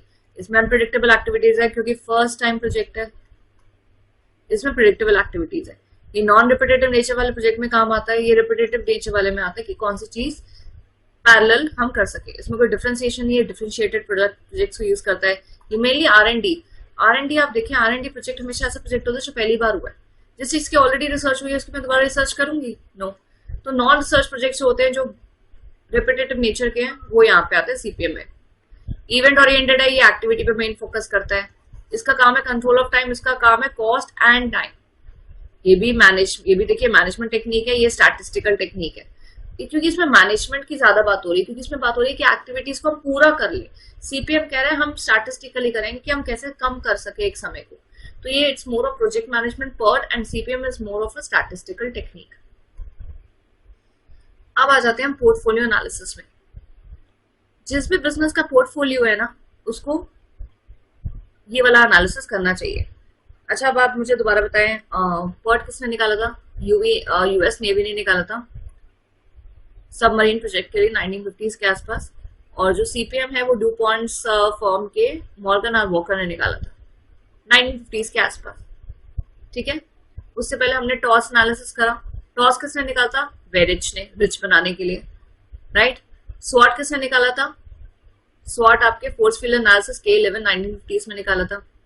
उसके बाद हमने एक माइकल वॉटकिंस के बारे में बात करी, जो बोलते हैं एक्सटर्नल एनवायरनमेंट ज्यादा ध्यान दीजिए, इंटरनल के बारे में बाद में सोचिए। What are you doing, Michael Watkins, right? Next is portfolio analysis. Portfolio analysis में बोल रहे हैं मेजॉरिटी ऑफ बिजनेस है उनका पोर्टफोलियो आजकल काम है, ब्रांडेड प्रोडक्ट्स जो होते हैं वो एक से ज्यादा प्रोडक्ट बना रहे होते हैं, तो उनके लिए ये बहुत ज्यादा जरूरी होता है देखने के लिए कि हमारा कौन सा प्रोडक्ट कैसा काम कर रहा है। एक कंपनी XYZ वो अगर 4 प्रोडक्ट्स बना रही है तो चारों बेचारे के सेम रेवेन्यू दे रहे होंगे? नो, शायद एक बहुत अच्छा प्रोडक्ट जा रहा होगा, शायद एक दूसरा फ्लॉप जा रहा हो, ऐसा भी हो सकता है। So Drucker classified the offering. Okay, the product portfolio analysis was proposed. Mark your line. In 1973 by Peter Drucker as a way to classify current and expected profitability. Drucker classified the offerings of a particular company into 7 categories: today's breadwinners, tomorrow's breadwinners, yesterday's breadwinners, developments, sleepers, investment in ego, and failures. 7 divide कर दिए mister Peter Drucker ने। आज कौन सा काम का है, कल कौन सा था, कल कौन सा काम आएगा, कौन सा आपने फेलियर्स है आपके लिए, कौन से आपने इन्वेस्टमेंट ईगोज में करी है, कौन से आपके डेवलप हो रहे हैं और कौन से आपके स्लीपर्स है, डेवलप नहीं हो रहे हैं। टुडेज ब्रेड, अच्छा ही क्लास में products in 3 category: today's breadwinner, tomorrow's breadwinner, yesterday's bread. As strength of the company, while those in the last 2 categories investment in ego, failures as weakness. तो इस portfolio में the most quoted ones are, तो हमें अभी पहले paragraph से ये मिला कि पीटर ड्रकर ने 1973 में निकाला था पोर्टफोलियो। उन्होंने कहा था कि किसी बिजनेस को एनालाइज करने के लिए ना, एक बिजनेस प्रोडक्ट ABCDE बना रहा है, जो मेरी स्ट्रैटेजी प्रोडक्ट A के लिए वही सेम स्ट्रैटेजी का प्रोडक्ट F के लिए होगी? No, absolutely no. ड्रकर ने पीटर ड्रकर बोलते हैं कि ए प्रोडक्ट कैसा है तुम्हारा, जरूरी तो नहीं एफ प्रोडक्ट भी वैसे ही हो। If F product is yesterday's bread winner, मतलब वो पहले अच्छा चलता था अब नहीं चल रहा, और जो प्रोडक्ट ए है उसमें बहुत पोटेंशियल है, वो आगे आता हुआ ब्राइट प्रोडक्ट दिख रहा है, तो क्या दोनों के लिए सेम स्ट्रैटेजी होगी? Not at all. तो इसलिए पोर्टफोलियो एनालिसिस करना बहुत जरूरी है कि अपने पोर्टफोलियो का मतलब होता है डिफरेंट टाइप्स ऑफ प्रोडक्ट्स आप बना रहे हो, तो उसका एनालिसिस के लिए हमें कोशिश करनी चाहिए कि हम पोर्टफोलियो एनालिसिस मेथड यूज करें, जिसमें हम बात करें BCG, Boston consulting group, BCG। A company should have a portfolio of products with different growth rates, different market shares. Portfolio composition होता है जिसमें बैलेंस कैश फ्लोज होने चाहिए, ऐसा ब्रूस एंडरसन ने द प्रोडक्ट पोर्टफोलियो 1970 में बोला था। ये कब निकाला था? 1973 में। किसने? ड्रकर ने। 1970 में ये कोट आया था जो बोल रहा था कि पोर्टफोलियो एनालिसिस के लिए कुछ होना चाहिए, जो ब्रूस एंडरसन ने बोला था। BCG was developed by BCG, Boston Consulting Group. It is used for evaluation of organizations, portfolio, marketing and sales planning. आप कहोगे BCG अगर पीटर ड्रकर ने बॉस्टन कंसल्टिंग ग्रुप ने निकाला तो फिर पीटर ड्रकर ने क्या किया था? पीटर ड्रकर ने propound किया था पोर्टफोलियो एनालिसिस, ठीक है। और ये डेवलप किसने किया था? मैट्रिक्स बॉस्टन कंसल्टिंग ग्रुप एक फर्म थी, उन्होंने ये डेवलप किया था। उन्होंने कहा था कि दो चीजों पे मैट्रिक्स होता है, this is X axis, this is Y axis. X axis पे क्या है? शेयर। शेयर क्या होता है? हमारा मार्केट शेयर। हम कौन है? ऑर्गेनाइजेशन। हमारा शेयर क्या है? वो हम पे निर्भर करता है, ठीक है ना। अगर 10 में से 5 क्लाइंट्स बना पाई हूँ तो मेरे पे निर्भर करता है ना, इट्स माई इंटरनल स्ट्रेंथ। और ये जो वाई एक्सेस में क्या है? वो है ग्रोथ। ये एक्सटर्नल है, ये इंटरनल होता है शेयर। ये मैं सिर्फ आपको याद कराने के लिए बोल रही हूँ कि लिखा नहीं किताब में इंटरनल एक्सटर्नल, तो उसको वो मत अपनी प्रोपोजिशन मत निकालिएगा। इंटरनली मैं ये बोल रही हूँ कि जो शेयर है वो एक्स एक्सिस पे है। इसको याद करने का सबसे अच्छा तरीका है कि हमारा जो इंटरनल स्ट्रेंथ है, जो हमारा इंटरनली बिजनेस, हमारा जो शेयर है, मार्केट का रिलेटिव पोजीशन है, शेयर है, मार्केट शेयर जो है वो हमारे इंटरनल स्किल्स पे डिपेंड करता है। तो इसलिए मैं बोल रही हूँ कि जो इंटरनल चीज है हमेशा एक्स एक्सिस पे आती है। आगे वाले ग्राफ्स में भी हम देखेंगे। और वाई एक्सिस में क्या आ रहा है? एक्सटर्नल चीज विच इज ग्रोथ रेट। तो कह रहे हैं शेयर और ग्रोथ के हिसाब से ना 4 पार्ट्स में डिवाइड है। Star, cow I can't make, dog I can't make. तो स्टार प्रोडक्ट मतलब इसका शेयर भी बहुत हाई है और ग्रोथ भी चल रही है, तो उसमें और पैसा लगाओ। शेयर कम है, शेयर हाई है लेकिन अब इसकी ग्रोथ कम है, तो एक कैश काउ क्यों बोलते हैं इसको? देखिए, मैंने इसमें हमेशा एग्जांपल दिया जूम वीडियोस का। जूम वीडियोस हमारे लाइफ में कब आई थी? कोरोना के टाइम पे। उन्होंने हाई मार्केट शेयर ले लिया, अब उसकी ग्रोथ नहीं है क्योंकि अब तो सब कुछ ओपन हो गया, फेस टू फेस हो गया, तो ग्रोथ अब नहीं है। तो उससे बेटर क्या है कि अब कॉम्पिटिटर्स नहीं आएंगे, तो वो जूम जो है वो उन्हीं लोगों से कैश जनरेट करे जितने उसने क्लाइंट्स बना लिए। तो क्या होता है कि जब हमारा शेयर हाई होता है ना, लेकिन अब ग्रोथ कम है, इसका मतलब लेस कंपटीशन है, मतलब कि जो आपके क्लाइंट्स है वो आपके पास ही जुड़े रहेंगे। इसका मतलब it will generate cash, right. Low market share है, ग्रोथ बढ़ रही है, तो क्वेश्चन मार्क, क्या करें हम इस प्रोडक्ट का? क्योंकि हमारा तो लो शेयर है लेकिन ग्रोथ बढ़ रही है, तो क्या पैसे लगाएं? अगर हम पैसे लगाएंगे और मेहनत करेंगे तो हमारा एक क्वेश्चन मार्क वाला जो प्रोडक्ट है वो स्टार बन जाएगा। अगर हम पैसा नहीं लगाएंगे तो ग्रोथ भी कम हो जाएगी, शेयर तो वैसे कम है, ये डॉग बन जाएगा। तो बेसिकली आपका प्रोडक्ट इन चारों क्वाड्रेंट्स में कहाँ लाई करता है, इसके हिसाब से आपकी स्ट्रैटेजी बनेगी, ठीक है ना। पहले तो आपको बता रहा है कैश काउस क्या होते हैं, इनका क्या फायदा है, राइट। स्ट्रैटेजी क्या है कि अगर आपका प्रोडक्ट कैश काउ में है तो ये बहुत ही सूटेबल चीज है। सूटेबल इसलिए क्योंकि आपके पास मार्केट शेयर बहुत हाई है लेकिन आपकी ग्रोथ रेट कम है। ग्रोथ रेट मतलब कि अब कस्टमर और नहीं आएंगे, तो कस्टमर सेटिस्फैक्शन पे कॉन्सेंट्रेट करिए, क्योंकि अब क्या है और ग्रोथ नहीं हो रही है इसकी, तो आपके कस्टमर आपसे जुड़े रहेंगे अगर आप अच्छे से उनको सेटिस्फाई रखेंगे। तो स्टार्स आपने देख लिए क्या होता है, उसके लिए स्ट्रैटेजी क्या है? मार्केटिंग और सेल्स प्रमोशन बढ़ाते रहिए सो दैट आपका प्रोडक्ट स्टार ही रहे। क्वेश्चन मार्क की स्ट्रैटेजी देखिए, इसमें क्या है कि इसमें आपको कैपिटलाइज करना है कि क्या हम इसमें पैसा लगाएं या नहीं लगाएं, ठीक है। और डॉग में क्या कह रहे हैं? Your share is upon largest market share is your relative market share. तो रिलेटिव मार्केट शेयर आपका कितना है, हाई है या लो है, दैट विल डिसाइड कि आपका प्रोडक्ट किधर किस क्वाड्रेंट में फॉल करेगा। स्ट्रैटेजी फॉर डॉग क्या होती है? डाइवेस्ट। यहाँ पे लिखा भी है डाइवेस्टमेंट। पैसा निकाल लीजिए अपना और पैसा मत लगाइएगा उस प्रोडक्ट में क्योंकि वो डॉग प्रोडक्ट बन चुका है। तो यहाँ कह रहे हैं कि अगर आप क्वेश्चन मार्क से स्टार बन जाते, स्टार से कैश का, ये आपकी सक्सेस सीक्वेंस है और ये डिजास्टर सीक्वेंस है। मतलब स्टार से क्वेश्चन मार्क आ गया और क्वेश्चन मार्क से डॉग बन गया प्रोडक्ट, ठीक है। स्टेप्स क्या है बीसीजे के? सबसे पहले आपका यूनिट क्या है, किस मार्केट में आप काम करते हैं, अपना देखिए शेयर और ये कैलकुलेट करेंगे तभी तो मैट्रिक्स में मार्क कर पाएंगे। तो ये 3 तो श्योर है।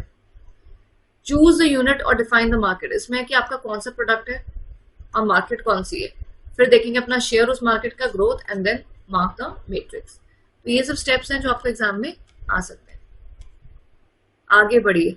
देखिए ज्यादा हमें टाइम वेस्ट नहीं करना चीजों पे। अब ये थोड़ी देखने वाली चीज है बिल्ड। जैसे क्वेश्चन मार्क को स्टार बनाने के लिए हमें पैसा लगाना पड़ेगा, तो उसके लिए बिल्ड।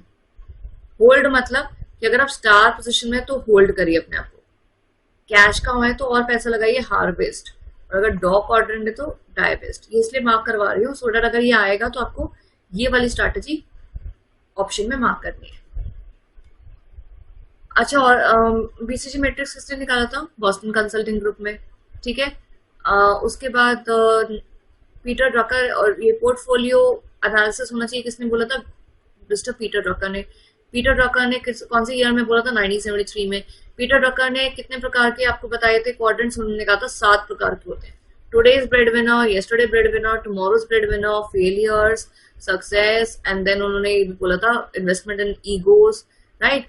उसके बाद उन्होंने बोला था 3 प्रकार के प्रोडक्ट होते हैं, जो आज का ब्रेड विनर है, जो आज आपको कमाई देगा, कल टुमारो जो कल कमाई देगा, एक जो दे चुका है। 3 टाइप के उन्होंने प्रोडक्ट में करा था। उसके बाद बॉस्टन कंसल्टिंग ग्रुप ने पूरा मैट्रिक्स निकाल दिया था बीसीजी, जो डिपेंड करता है मार्केट शेयर और मार्केट ग्रोथ रेट के ऊपर, राइट। ओरिजिनल बीसीजी मैट्रिक्स देखिए। At the height of its success in the late 1970s and 80s, the growth share matrix, the matrix help companies decide कि कौन सी markets में उनको जाना चाहिए, कौन सी लीडरशिप, कैसे प्रोडक्ट को कहाँ रखना चाहिए। 4 क्वाड्रेंट के बारे में बता रहा है, कुछ मैं मार्क नहीं करा रही, कुछ भी इंपॉर्टेंट नहीं है इसमें से, बता रहा है आपको जो हम समझ चुके हैं।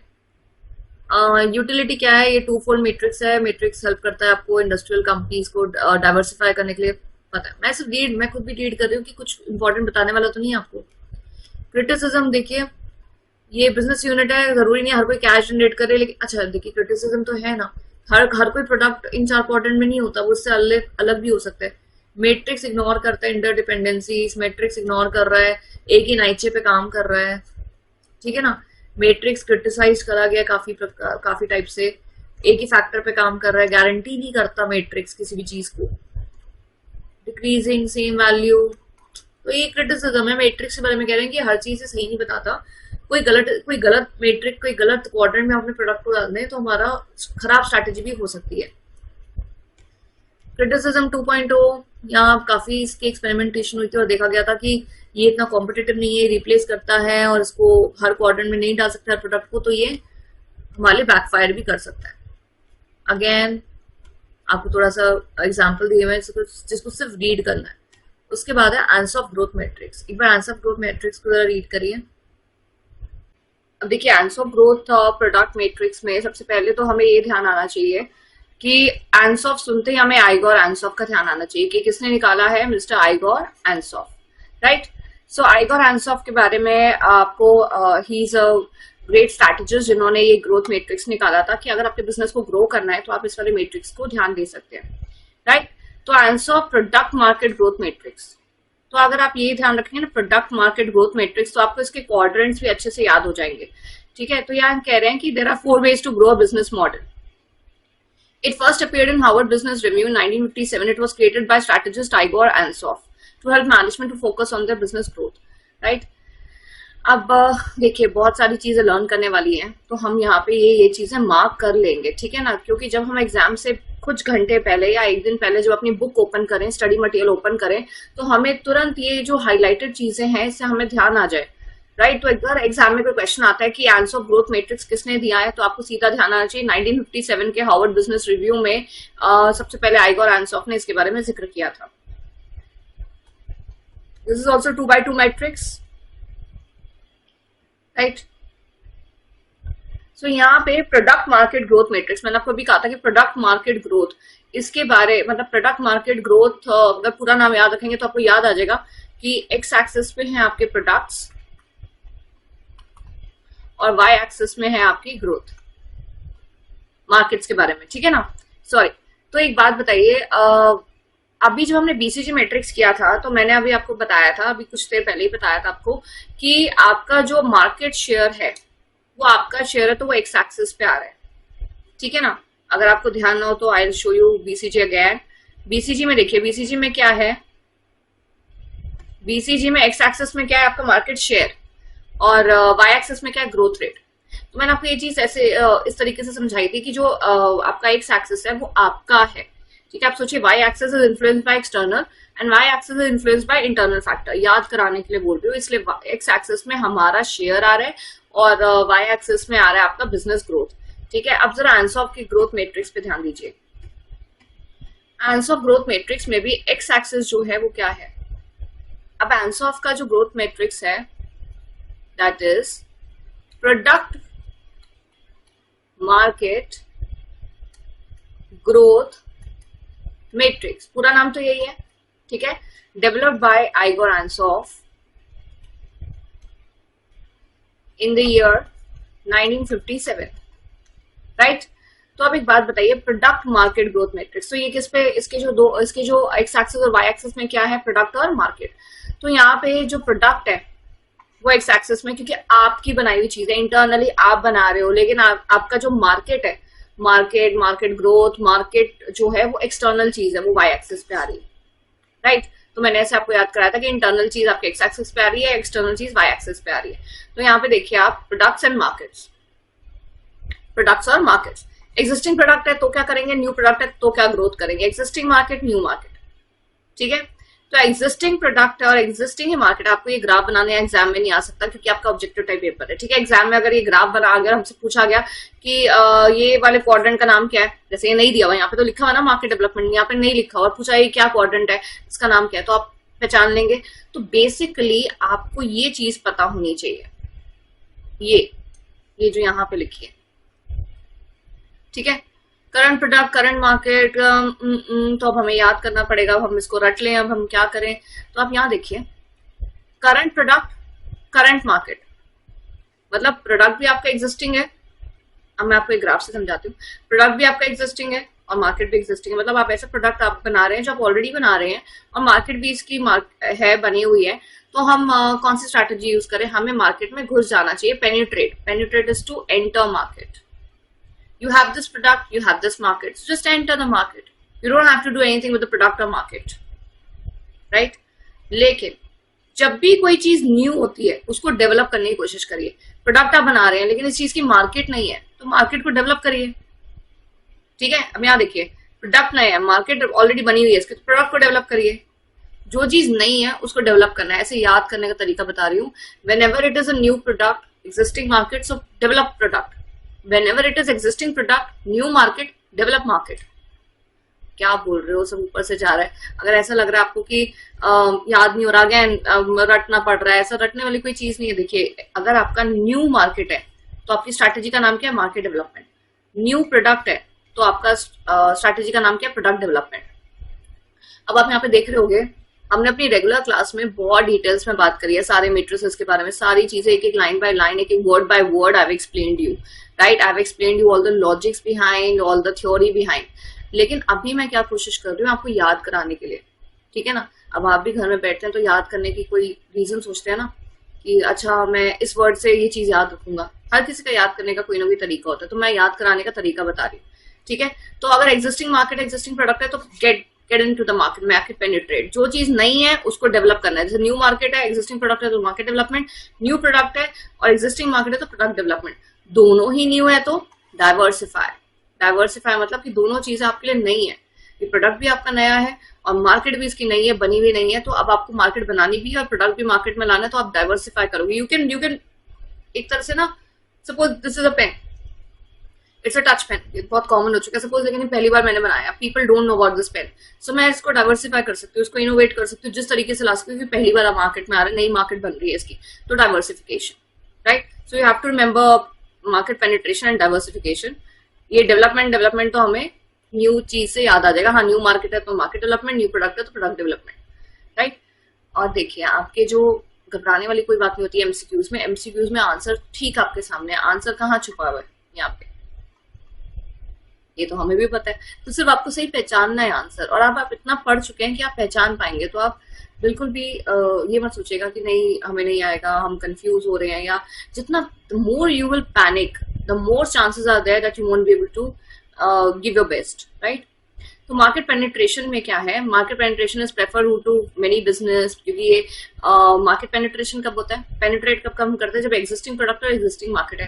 तो एग्जिस्टिंग प्रोडक्ट करंट कस्टमर को दे रहे हैं या करंट सिमिलर कस्टमर्स को दे रहे हैं या सिमिलर कस्टमर बेस को अब हमने अभी टारगेट नहीं करा। तो emphasis market penetration Ansoff growth matrix का बोलता है कि आपको you have a thought business as usual but on स्टीरियॉइड्स।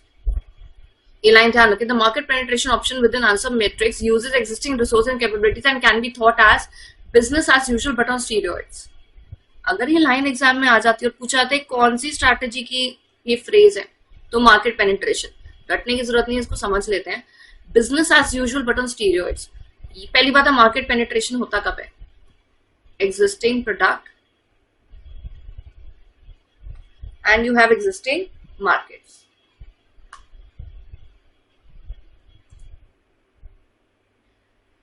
Right? Existing product plus existing markets. तो यहाँ पे कह रहे हैं कि जब दोनों चीजें एग्जिस्टिंग है, ठीक है, तो आपका बिजनेस इज यूजुअल जो आप पहले से करते आ रहे हो बट ऑन स्टीरियॉइड्स। स्टीरियॉइड्स एक इन्फ्लुएंसिंग फैक्टर होता है जो एक चीज को स्टिमुलेट करता है, बढ़ाता है, ठीक है। तो आप एग्जिस्टिंग प्रोडक्ट को जब एग्जिस्टिंग मार्केट में ला रहे हो, प्रोडक्ट ऑलरेडी आप बना रहे हो, मार्केट इसकी बनी हुई है, बस आप बिजनेस को थोड़ा और एनहांस कर रहे हो। जैसे एडवर्टाइजिंग आप अच्छी कर रहे हो, आप कस्टमर्स को ल्योर कर रहे हो अपनी अपनी स्कीम्स से, बाय वन गेट वन, ये वो। तो ये चीज क्या है, ऑन स्टीरियॉइड्स, मतलब you are taking extra effort. Already high market share है तो अपॉर्चुनिटी को यूज करो, एग्रेसिव मार्केट पेनिट्रेशन करो जिससे आपका बिजनेस और बढ़ सके, ठीक है ना। एक्सपोजर करो, increasing exposure to one product market segment can make the business more susceptible to future changes in competition by keeping all the eggs in one basket. ये भी फ्रेज आपको बोल रहे हैं कि आप हर चीज में अगर मतलब एक ही प्रोडक्ट सेगमेंट में रहेंगे तो आपका वही रहेगा, all eggs in one basket means किया मतलब एक टूटा तो सब टूटे, ऐसा टाइप। प्रोडक्ट डेवलपमेंट में आपको क्या बोल रहा है कि प्रोडक्ट डेवलपमेंट क्या होता है, जब प्रोडक्ट नया होता है मार्केट पुरानी होती है। New product existing market is product development, right. आपसे वाइस वर्सा ही पूछ सकता है प्रोडक्ट डेवलपमेंट स्ट्रैटेजी कब यूज करते हैं, तो प्रेजेंट प्रोडक्ट डेवलप करिए, प्रेजेंट और बेहतर बनाइए, आप और प्रोडक्ट को सेल करिए by business. One stop shop रखिए कि सारी चीजें आपके पास ही मिलेगी, यानी कि कस्टमर को एक चीज आपके पास मिल रही है, दूसरे के लिए दूसरे के पास जाना पड़ रहा है। सो डेवलप करिए अपने प्रोडक्ट को। मार्केट डेवलपमेंट कब करेंगे, जब एग्जिस्टिंग प्रोडक्ट है, मार्केट नहीं है, ठीक है। मतलब ये प्रोडक्ट आप सालों से बनाते आ रहे हो, जैसे सैनिटाइजर है, सालों से आप बनाते आ रहे हो, कभी उसकी इतनी डिमांड नहीं हुई थी जितनी कोरोना के टाइम पे हुई थी। सो मार्केट नहीं हुआ है लेकिन प्रोडक्ट ऑलरेडी बना रहे हैं, तो उसमें हमें नए मार्केट चैनल्स ढूंढने चाहिए जिससे हम अपने प्रोडक्ट को और डिस्ट्रीब्यूट कर सकें। मार्केट सेगमेंट्स पे कॉन्सेंट्रेट करना चाहिए, नई मार्केट में जाना चाहिए, क्योंकि मार्केट इसकी बन रही है। मार्केट डेवलपमेंट कब होता है, एक्जिस्टिंग प्रोडक्ट न्यू मार्केट, तो न्यू मार्केट बन रही है तो मार्केट पे फोकस करेंगे ना, तभी तो स्ट्रैटेजी का नाम मार्केट डेवलपमेंट है, ठीक है। उसके बाद है diversification. Diversification this option is the most controversial because इसमें नया प्रोडक्ट का कस्टमर भी नए हैं, मतलब प्रोडक्ट भी नया बना रहे हो और कस्टमर भी ऐसे हैं जो नए हैं चीज के, उन्होंने पहले कभी ये चीज यूज नहीं करी। तो ये ना बड़ा डू एंड डाई वाला होता है, या तो कस्टमर्स को बहुत पसंद आ जाएगा आपका प्रोडक्ट, या तो फिर आपका प्रोडक्ट बहुत ज्यादा क्या बोलते हैं, बहुत ज्यादा फ्लॉप हो जाएगा, ठीक है। तो आपको रिलेटेड मार्केट्स में पहले जाना चाहिए। जैसे अगर आप कोई चीज बना रहे हो, नई चीज, तो पहले देखो उसकी क्या डिमांड है। Diversification to unrelated market while the cost, यहाँ कह रहे हैं जैसे ये टच पेन है, ठीक है, मैं नया आया है, किसी ने यूज नहीं करा आज तक, मैं अब ये मार्केट में ला रही हूँ, तो सबसे पहले मैं एनालाइज करूंगी कि क्या, पहले अनरिलेटेड मार्केट में मैं देखूंगी कि इसका क्या डिमांड होगा, ठीक है। Diversification will require new resource and capabilities. तो ये बड़ी कॉन्ट्रोवर्शियल मैटर इसलिए होता है क्योंकि इसमें ना पता नहीं यहाँ पे कि कस्टमर्स कैसे रिएक्ट करेंगे। हाउ टू यूज इट, अच्छा यहाँ पे आपको बता रहा है कि यहाँ पे प्रोडक्ट्स और मार्केट के हिसाब से 3x3 का मैट्रिक्स भी बनाया हुआ है, जिसमें कह रहे हैं existing market, new target groups. तो हमने जो ऊपर करा वो ये था, we have done this diversification and product, ये थी, इनको नहीं लिया क्योंकि हमने मॉडिफाइड प्रोडक्ट नहीं लिया। ये मतलब न्यू प्रोडक्ट मतलब बिल्कुल नया, एग्जिस्टिंग मतलब बिल्कुल पुराना, और मॉडिफाइड मतलब with some changes. Existing market मतलब पुरानी मार्केट, न्यू टारगेट ग्रुप्स मतलब एकदम नए कस्टमर्स जो कभी इस चीज के लिए आए नहीं है, और न्यू मार्केट्स मतलब नया जोग्राफिकल लोकेशन। तो यहाँ पे कह रहे हैं उसके हिसाब से भी यहाँ पे 3x3 के हिसाब से बताया गया, बट इस 3x3 को 2x2 में कन्वर्ट कर लिया गया था for easy implementation of the growth matrix, ठीक है। उसके बाद हमारा एडीएल मैट्रिक्स। तो हमें हमें अभी आंसर ग्रोथ मैट्रिक्स के बारे में क्या क्या बातें पता चली हैं। आइक और आंसॉफ ने निकाला 1957 में निकाला, ठीक है। उसके बाद ये दो चीजों पे फोकस करता है, प्रोडक्ट और मार्केट। अच्छा, ये लिखने में आपको कितनी देर लग रही है? जैसे सपोज ये मैं चार बातें लिख रही हूँ, फिर ये एग्जिस्टिंग प्रोडक्ट, न्यू मार्केट, ऐसे करके आप भी बना सकते हो, चार चीजें लिख सकते हो। Penetration, diversification, product development, market development. ये लिखने में कितनी देर लगती है? If I have to ask you that how much time it takes to write down these 4 lines, 4 lines भी नहीं है ये तो, क्या है, 1 2 3 4 4 5 वर्ड्स है। 4-5 शब्द लिखने में कितनी देर लगती है आप लोगों को? 1 मिनट से भी कम, आई would say 30 seconds. Can't you give your 30 seconds to your memory? अब ये आप लर्न कर रहे हो, लेकिन अगर आप ये पढ़ते चले जाएंगे और कहीं पे नोट डाउन नहीं करेंगे, then you will ask me this question, हमें याद नहीं हो रहा। अगर ये क्वेश्चन को अवॉइड करना है और याद रखनी है चीजें, तो make sure that what ever you going through, और जो आपको लग रहा है कि हाँ ये लर्न करने वाला है, लिख लो उसको। और सबसे बड़ा बेनिफिट क्या होगा, एक तो लिखने से वो चीज हमारे दिमाग में लॉक हो जाएगी। दूसरी चीज क्या होगा, हमें रिवाइज करने में आसानी रहेगी। जब हम भाई एग्जाम से वो जो लास्ट मिनट में बच्चे जाए गाड़ी में नहीं पढ़ रहे होते ऐसे करके, तो उसमें भी क्या है ना, उसमें भी ये काम आएगा। Because it will take it is taking few seconds to write this, it is taking few seconds to revise it, ठीक है। तो रिमेंबर दिस, इसको द आई वुड से मेमोरी में किसी चीज को लॉक करने के लिए 3 hours की जरूरत होती है। Read, revise and that will help you to remember. पहले रीड करना है, रीड से रिमेम्बरिंग नहीं होगी, रिवाइज से होगी मेमोरिंग। रिवाइज मतलब कुछ पढ़ा आगे बढ़े, मैं आपको रिवाइज नहीं कर रही, अच्छा बताओ वो आंसर वाला का क्या था, आई गॉट आंसर, तो I am taking you back, whatever I've taught you, I'm taking you back, क्योंकि मुझे पता उसमें ज्यादा समय नहीं लग रहा, लेकिन ये करने से आपको वो चीज दिमाग में अच्छे से समझ में आ जाएगी, राइट। अब मेरे इतने भाषण का जरा इतना फायदा करना कि साथ साथ लिख लो जो जो आप कर रहे हो। उसके बाद है एडीएल मैट्रिक्स, एर्थ्रोडुलिटल मैट्रिक्स बोलते हैं। एडीएल एर्थ्रोडुलिटल के नाम पे ही मैट्रिक्स बनाया गया, ADL matrix, that is a portfolio matrix. अच्छा, पोर्टफोलियो से नाम तो हमें बीसीजी का भी ध्यान आता है, वो भी पोर्टफोलियो मैट्रिक्स था कि अब आप एक से ज्यादा प्रोडक्ट बनाते हो तो आप बीसीजी यूज कर सकते हो, राइट।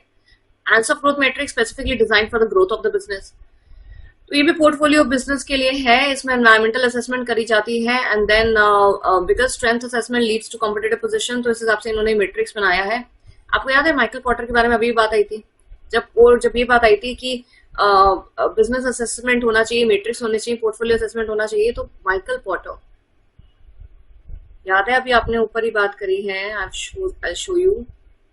माइकल पॉटर ने tomorrow's breadwinner, today's breadwinner, yesterday's breadwinner, ये देखिए। पोर्टफोलियो एनालिसिस में किसने सबसे बड़ा नाम दिया है? पीटर ड्रकर ने। अच्छा, मैं माइकल ड्रकर बोल रही थी, I am so sorry. Peter Drucker 1973 में बोला था उन्होंने कि हमने यहाँ पे अपने जो जितने भी प्रोडक्ट्स हैं उसको डिवाइड करा है। पीटर ड्रकर ने उस समय प्रोडक्ट्स को ऐसे डिवाइड करा, yesterday's bread winner, bread winner मतलब यहाँ पे उनका था रिवेन्यू, कि ये ऐसा प्रोडक्ट था जो हमें पहले रिवेन्यू देता था, अब नहीं दे रहा। टुडेज ब्रेड विनर मतलब आज हमें रिवेन्यू दे रहा है, ये आज हम बना रहे हैं लेकिन आज रिवेन्यू नहीं दे रहा, कल के लिए इसका बड़ा अच्छा स्कोप है, कल को ये बहुत अच्छा रिवेन्यू देगा। जैसे गाइस देखो, आजकल इलेक्ट्रिक व्हीकल्स है, ठीक है ना, हम देखते हैं इलेक्ट्रिक व्हीकल्स आजकल चार्ज होती हैं, लोगों ने आजकल गाड़ी खरीद ली है, इलेक्ट्रिक व्हीकल्स चल रही हैं। I am sure, I'm pretty sure, people are pretty sure कि हाँ आगे आने वाले समय में बहुत सारा ऐसा कन्वर्जन हो जाएगा कि हमें काफी सब्सटैंशियल क्वांटिटी में इलेक्ट्रिक व्हीकल्स देखने को मिलेंगी। आज की बात नहीं कर रही, आगे की बात कर रही। तो ये टुमारोज ब्रेड विनर हो गया ना। सपोज मैं कुछ प्रोडक्ट्स बनाती हूँ, मेरी कंपनी 5 प्रोडक्ट्स बनाती है, तो उसमें से मैं इलेक्ट्रिक व्हीकल्स की बैटरी बनाती हूँ, तो my product, this battery of electric vehicles is a product of tomorrow's breadwinner, मतलब मुझे कल को अच्छा रेवेन्यू देगा। आज बेशक नहीं दे रहा, कल नहीं दिया था, लेकिन फ्यूचर में tomorrow it will give me। तो पीटर ड्रकर ऐसे अपने प्रोडक्ट्स को डिविजन की बात कर रहे हैं, पोर्टफोलियो एनालिसिस के बारे में बात कर रहे हैं। तो हर स्ट्रैटेजी जो पहले हमें रेवेन्यू दे चुका है, अभी दे रहा है या आगे देगा, हर इन सबके लिए स्ट्रैटेजी डिफरेंट होती है, तो डिवाइड करना जरूरी है। तो उसके बाद बॉस्टन कंसल्टिंग ग्रुप ने ये बीसीजी मैट्रिक्स निकाला था, राइट। तो ये हमने आगे बात करी हुई है। तो आप बार बार अपने आपको कुछ भी पढ़ रहे हैं, किसी भी सब्जेक्ट में पढ़ रहे हैं, अपने आपको पीछे लेके जाइए, जैसे मैं आपको पीछे लेके जाती हूँ। इससे क्या है, you revise, and when you revise It will be properly remembered. It will get into your memory thoroughly. ANSOF, ADL. तो ये ADL को अगर हम देखें ना, तो ADL ने, देख रहे हो एक्स एक्सिस, मैं इसको मानती हूँ एक्स एक्सिस, नीचे भी लिख सकते थे ये वाई। अब फिर देखो एक्स एक्सिस में क्या है, PLC है, product life cycle, industry life cycle, मतलब इंडस्ट्री प्रोडक्ट से बनती है, तो मैंने PLC बोला, इंडस्ट्री की लाइफ साइकिल। जो PLC है वो आपकी कंपनी की है, आपके बिजनेस की, आपके प्रोडक्ट की है, तो खुद जो आपका है वो एक्स एक्सिस पे और वाई एक्सिस पे कॉम्पिटिटिव पोजीशन, वाई एक्सिस में मतलब बाहर वाला कॉम्पिटिटर। देखिए हमने हर मैट्रिक्स में अलग अलग एक्स वाई एक्सिस करे, लेकिन मेरे बताने का ये मतलब है कि एक्स एक्सिस में आपका खुद का चीज आता है और वाई एक्सिस में एक्सटर्नल इन्फ्लुएंशियल चीजें आती हैं। इंडस्ट्री लाइफ साइकिल में कह रहे हैं कि चार प्रकार के साइकिल से एक बिजनेस चलता है। पहले एक प्रोडक्ट होता है एम्ब्रॉयनिक स्टेज पे, फिर वो धीरे धीरे बढ़ता है, ग्रोथ होती है उसकी, फिर वो एक मैच्योर स्टेज में आ जाता है, जब वो लोग उससे सेटिस्फाइड हो गए। जैसे एक होता है ना नया नया प्रोडक्ट मार्केट में एम्ब्रॉयनिक, फिर लोग उसको खरीदना शुरू हो गए, ग्रोथ, अब लोग सेटिस्फाई हो गए हैं। हाँ जैसे होता है ना, हाँ हम नई चीज यूज कर ली है, ठीक है फाइन, जब कोई नई चीज आती है कितना हाइप होता है, तो ये मैच्योरिटी स्टेज है। एंड फिर वो उस प्रोडक्ट की ना डिमांड गिरने लग जाती है, क्योंकि मे बी शायद कोई नया प्रोडक्ट आ जाता है, या लोगों का अब यूटिलिटी खत्म हो गया, या लोगों की अब क्यूरियोसिटी खत्म हो गई उस प्रोडक्ट को लेके, तो प्रोडक्ट अब एजिंग स्टेज में आते हैं। तो हर प्रोडक्ट की यही साइकिल होती है, PLC, embryonic, growth, mature, ageing, right. Again बहुत डिटेल में बात करी हुई हमने इस पे। तो आप देखना उसके बाद कह रहा है कॉम्पिटिटिव पोजीशन, मतलब आपका प्रोडक्ट कौन से फेज में है इनमें से, और आपकी पोजीशन कैसी है मार्केट में। अगर आप डोमिनेंट हो, मतलब आप ही आप हो, आपकी एक तरह की मोनोपोली प्रोडक्ट को लेके, पोजीशन को होल्ड करो, पोजीशन को होल्ड करो, पोजीशन को होल्ड करो, पोजीशन को होल्ड करो, आपका प्रोडक्ट चाहे किसी भी स्टेज में है, पोजीशन को होल्ड करो। याद रखिएगा डोमिनेंट पोजीशन का ये कीवर्ड है कि अगर आप डोमिनेटिंग हो, आपकी कॉम्पिटिटिव पोजीशन क्या है मार्केट में, कि आप डोमिनेटिंग हो। डोमिनेटिंग का मतलब कि आप रूल करते हो इंडस्ट्री को, आपका मार्केट शेयर बहुत ज्यादा है, आप सारे कॉम्पिटिटर सबसे टॉप पे हो, डोमिनेंट पोजीशन पे हो। आपका प्रोडक्ट चाहे नया नया है, ग्रोथ में, मैच्योर में या एजिंग में, होल्ड करो पोजीशन को, यही तुम्हारे लिए स्ट्रैटेजी है। स्ट्रॉन्ग पोजीशन है तुम्हारी, मतलब आप सीधा डोमिनेंट से नेक्स्ट नंबर पे ही आते हो। इम्प्रूव करो, इम्प्रूव करो, होल्ड करो, ग्रो करो, इम्प्रूव करो। मैच्योरिटी में देखो होल्ड करो, एजिंग में भी होल्ड करो अपनी पोजीशन को, आप भी स्ट्रॉन्ग पोजीशन के हो। एम्ब्रॉयनिंग में तो आप इम्प्रूव करोगे तो आप और बेहतर कर लोगे, उनको ऊपर तक पहुंचा दोगे अपने प्रोडक्ट्स को, लेकिन मैच्योर और एजिंग में क्या है, अपनी पोजीशन को होल्ड करना है। फेवरेबल कॉम्पिटिटिव पोजीशन है, मतलब आप फिर भी, फेवरेबल का मतलब होता है जब आप एक तरह के ऐसे सिचुएशन में कॉम्पिटिटर्स में जिसमें आप you are like not too bad, not too good, not very strong, not very weak. Selective, all or push out for the share. Make sure that you take out more share. Attempt to improve, attempt. अच्छा, ये ageing stage में अगर आप खाली favourable position में बहुत ज्यादा strong भी नहीं हो, तो अगर आपका प्रोडक्ट एजिंग स्टेज में जा रहा है तो आप हो सकता है आप इन्वेस्टमेंट विड्रॉ कर लो, क्योंकि आप इतने स्ट्रॉन्ग हो नहीं। टीनेबल वो होते हैं जो एक ही नाइचे पे कॉन्सेंट्रेट करते हैं, एक ही सेगमेंट पे कॉन्सेंट्रेट करते हैं, उनको अपनी पोजीशन बनाए रखनी चाहिए, अपने नाइचे को प्रोटेक्ट करना चाहिए ताकि आपके नाइचे को कोई डिस्टर्ब ना कर सके बड़ी कंपनी, और अपने नाइचे को या तो विड्रॉल कर सकते हो अगर आपका प्रोडक्ट ऐसी स्टेज में आ चुके जिसमें वो मैच्योर हो गया, और अगर आपका प्रोडक्ट वीक स्टेज मतलब एजिंग स्टेज में आ गया तो फिर तो अपनी इन्वेस्टमेंट को अबैंडन कर दो, वापस खींच लो। जो वीक है वो या तो आगे बढ़ेगा या पीछे हटेगा, या तो अबैंडन करेगा। देखो उसका अबैंडन ये इसके कीवर्ड्स हैं। ये सिलेक्टिव, प्रोटेक्ट, सिलेक्टिव, ये क्या है, ये कह रहा है इम्प्रूव, इसका प्रोटेक्ट, इम्प्रूव, इसमें क्या है सारे इम्प्रूव, होल्ड, और ये सारे क्या है hold. You understand what I am trying to say is कि आपको एक कीवर्ड्स याद रखने के, एग्जाम में अगर क्वेश्चन पूछे तो आपको पता हो कि हाँ इस मैट्रिक्स में, इस समय पे, इस सिचुएशन में, जैसे बोले एक मिस्टर एक पर्सन है, बिजनेसमैन है, ठीक है ना, वही प्रोडक्ट बनाता है जो एजिंग स्टेज में आ गया। कौन सा स्टेज में आ गया, एजिंग, ठीक है, लास्ट वाले स्टेज में, और वो बहुत ही डोमिनेंट पोजीशन में है, मार्केट में सबसे ज्यादा शेयर उसी का यूज प्रोडक्ट को लेके, लेकिन उस प्रोडक्ट में एजिंग आ गई तो उसको कौन सी स्ट्रैटेजी यूज करनी चाहिए, होल्ड। हमने डोमिनेंट का वर्ड पढ़ा हुआ है, होल्ड, ठीक है ना। अबंडन आ जाए तो वीक, ठीक है, या वीक बोले तो अबंडन इज द स्ट्रैटेजी। टीनेबल बोले तो भी अबंडन करेंगे, फेवरेबल बोले तब भी अबंडन करेंगे। सिर्फ स्ट्रॉन्ग और डोमिनेंट में क्या है, होल्ड करना और हार्वेस्ट करना। आप समझिए, ऐसा क्वेश्चन अगर एग्जाम, अब वही बात है ना, अब ये रट नहीं सकते, इसको समझ के जाएंगे, स्ट्रेटेजाइज करके जाएंगे, तो अगर एग्जाम में हमें क्वेश्चन आएगा will be able to answer. Again life cycle, competitive position सबके बारे में बताया गया है। उसके बाद वाला जो मैट्रिक्स है वो जी मैकिन्से मैट्रिक्स। जी मैकिन्से मैट्रिक्स कह रहे हैं बहुत हद तक आपके बीसीजी मैट्रिक्स की तरह, इसमें भी पोर्टफोलियो है, ब्रांडिंग करना है, अंडरस्टैंडिंग द टूल। अगर हम जी मैकिन्से पे आ जाएं तो यहाँ देखिए मैकिन्से के मैट्रिक्स अभी तक हमने कौन कौन से करे,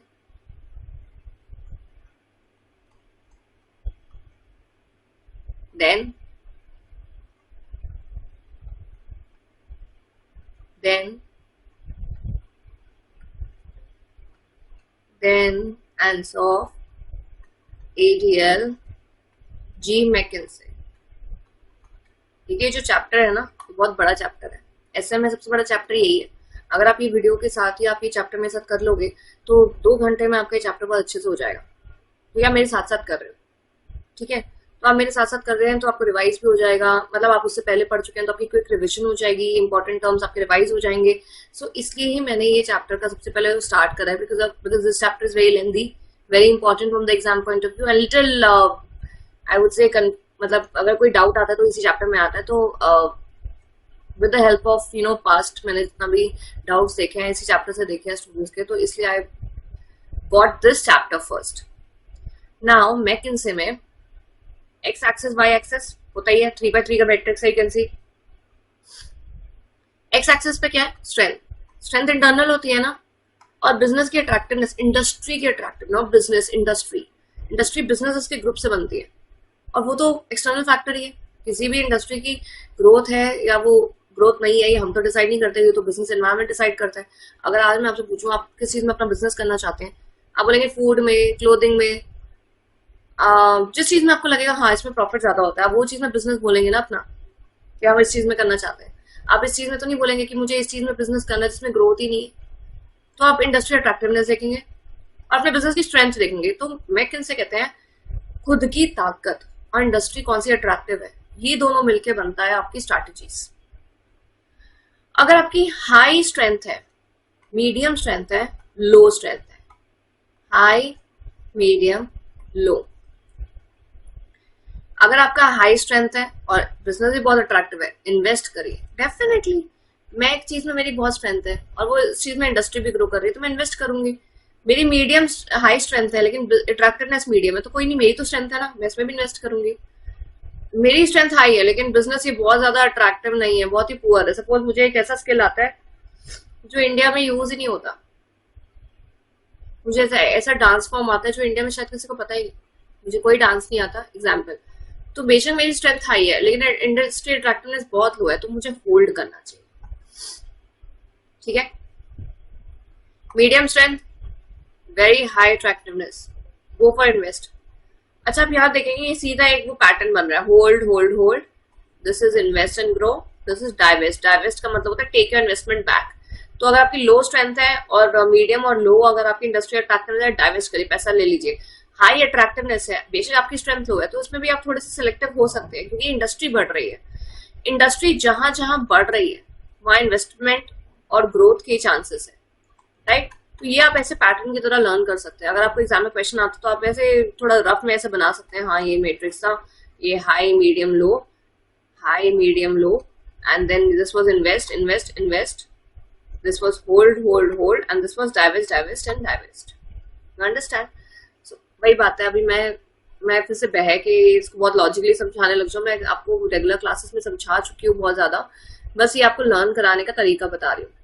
तो इंडस्ट्री अट्रैक्टिवनेस, कॉम्पिटिटिव स्ट्रेंथ कैसे होती है, यूजिंग द टूल, कि आप हर एक चीज के फैक्टर्स बनाइए। यहाँ पे देखिए, यहाँ पे आपको बोल रहे हैं कि आप इंडस्ट्री अट्रैक्टिवनेस के सारे फैक्टर्स बनाइए। आप देखिए कौन सी इंडस्ट्री अट्रैक्टिव है, उनको स्कोर करिए। जो मोर देन 5 है वो ज्यादा अट्रैक्टिव है, लेस देन 5 वो अट्रैक्टिव नहीं है, राइट।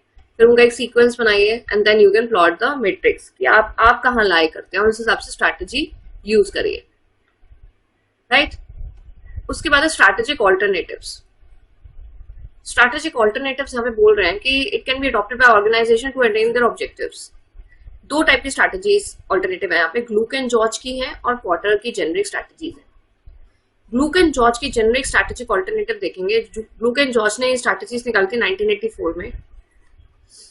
तो ये याद रखना है कि स्ट्रैटेजिक ऑल्टरनेटिव की जब बात आएगी, कह रहे हैं कि जब कोई स्ट्रैटेजी काम ना करे ऐसा हमारा लॉ में भी होता है, किसी भी सेक्शन में पेनल्टी नहीं दी तो ये वाला यूज करिए, ऐसा होता है, ये डेफिनेटली होता है। जैसे सेबी बोलता है, सेबी लॉज में है, एससीआरए में है, फेमा में है कि अगर आपका किसी भी चीज में पेनल्टी लगी तो ये वाले सेक्शन की इतनी पेनल्टी लगेगी।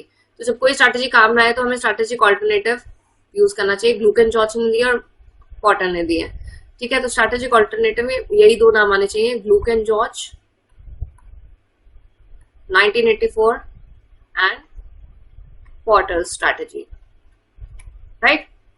तो सबसे पहले ग्लूकन जॉर्ज की देखते हैं। ग्लूकन जॉर्ज ने 4 स्ट्रैटेजी बोली है, कहते हैं stability, internal growth, external growth and entrenchment. Stability maintain रखना बहुत जरूरी है। ये नहीं कि आप किसी भी नई चीज के लिए अपनी बिजनेस की स्टेबिलिटी खो दे। लिक्विडिटी रहेगी, स्टेबिलिटी रहेगी तो बिजनेस डेफिनेटली ग्रो करेगा। तो स्टेबिलिटी में क्या है, करंट बिजनेस पे को सेफगार्ड करिए। ये 2 कीवर्ड्स हैं कि आप करंट बिजनेस को सेफगार्ड करिए, यही आपकी स्टेबिलिटी है, राइट। कुछ फंक्शनल चेंजेस लाइए, do nothing strategy, it's a do nothing new strategy. मतलब आप ये नहीं कह रहे कुछ मत करो, कुछ नया मत करो, स्टेबल रखो बिजनेस को, ठीक है। तो अगर एग्जाम में क्वेश्चन आता है कि ये शब्द दिया जाए और पूछा जाए कि कौन सी स्ट्रैटेजी में यूज होता है, ये ग्लूकन जॉर्ज की स्टेबिलिटी वाली स्ट्रैटेजी में यूज होता है। इंटरनल ग्रोथ करिए। इंटरनल ग्रोथ इज व्हेन आप अपने खुद के बिजनेस की पॉलिसीज पे, लोगों पे ध्यान देते हैं, ठीक है। मर्जर्स, एक्विजिशंस, ये सब करते हैं, अपने बिजनेस के स्कोप को बढ़ाते हैं। External means when you are doing consolidations, acquisitions, mergers, joint ventures, external expansions. And retrenchment is scaling down, retrench करना। रिट्रेंच का मतलब ही होता है to bring something down, right. यहाँ पे देखिए रिट्रेंचमेंट का क्या मतलब बता रहा है, कह रहे हैं 3 डायमेंशंस में है। एक तो आप स्केल डाउन करिए लेवल को, कट बैक करिए कॉस्ट को, स्केल ऑफ ऑपरेशन को कम करिए। अब बताइए क्यों होगा। पहली बात है रिट्रेंचमेंट का मतलब ग्लूकन जॉर्ज कह रहा है कि जब कुछ ऑप्शन ऑल्टरनेटिव नहीं रहता ना तो हमें रिट्रेंचमेंट करना चाहिए। रिट्रेंचमेंट मतलब अपने कॉस्ट कम करनी चाहिए, बिजनेस ऑपरेशन कम करनी चाहिए, अपनी परफॉर्मेंस कम करनी चाहिए। क्यों? क्योंकि may be it is not demanded right now, and अगर आप उसमें भी अपने बिजनेस में कोई चीज की अभी डिमांड नहीं है, जैसे नॉन सीजनल बिजनेस है, उसका विंटर्स में चलता है, गर्मी में नहीं चलता, तो समर्स में उनको अपनी परफॉर्मेंस कम करनी चाहिए, कॉस्ट कम करनी चाहिए, और उनको अपने जो बिजनेस ऑपरेशन है वो भी कम करने चाहिए to avoid extra cost, right. तो retrenchment is basically to cut down. Combination मतलब आप किसी कंबाइन कॉम्बिनेशन को भी यूज कर सकते हैं।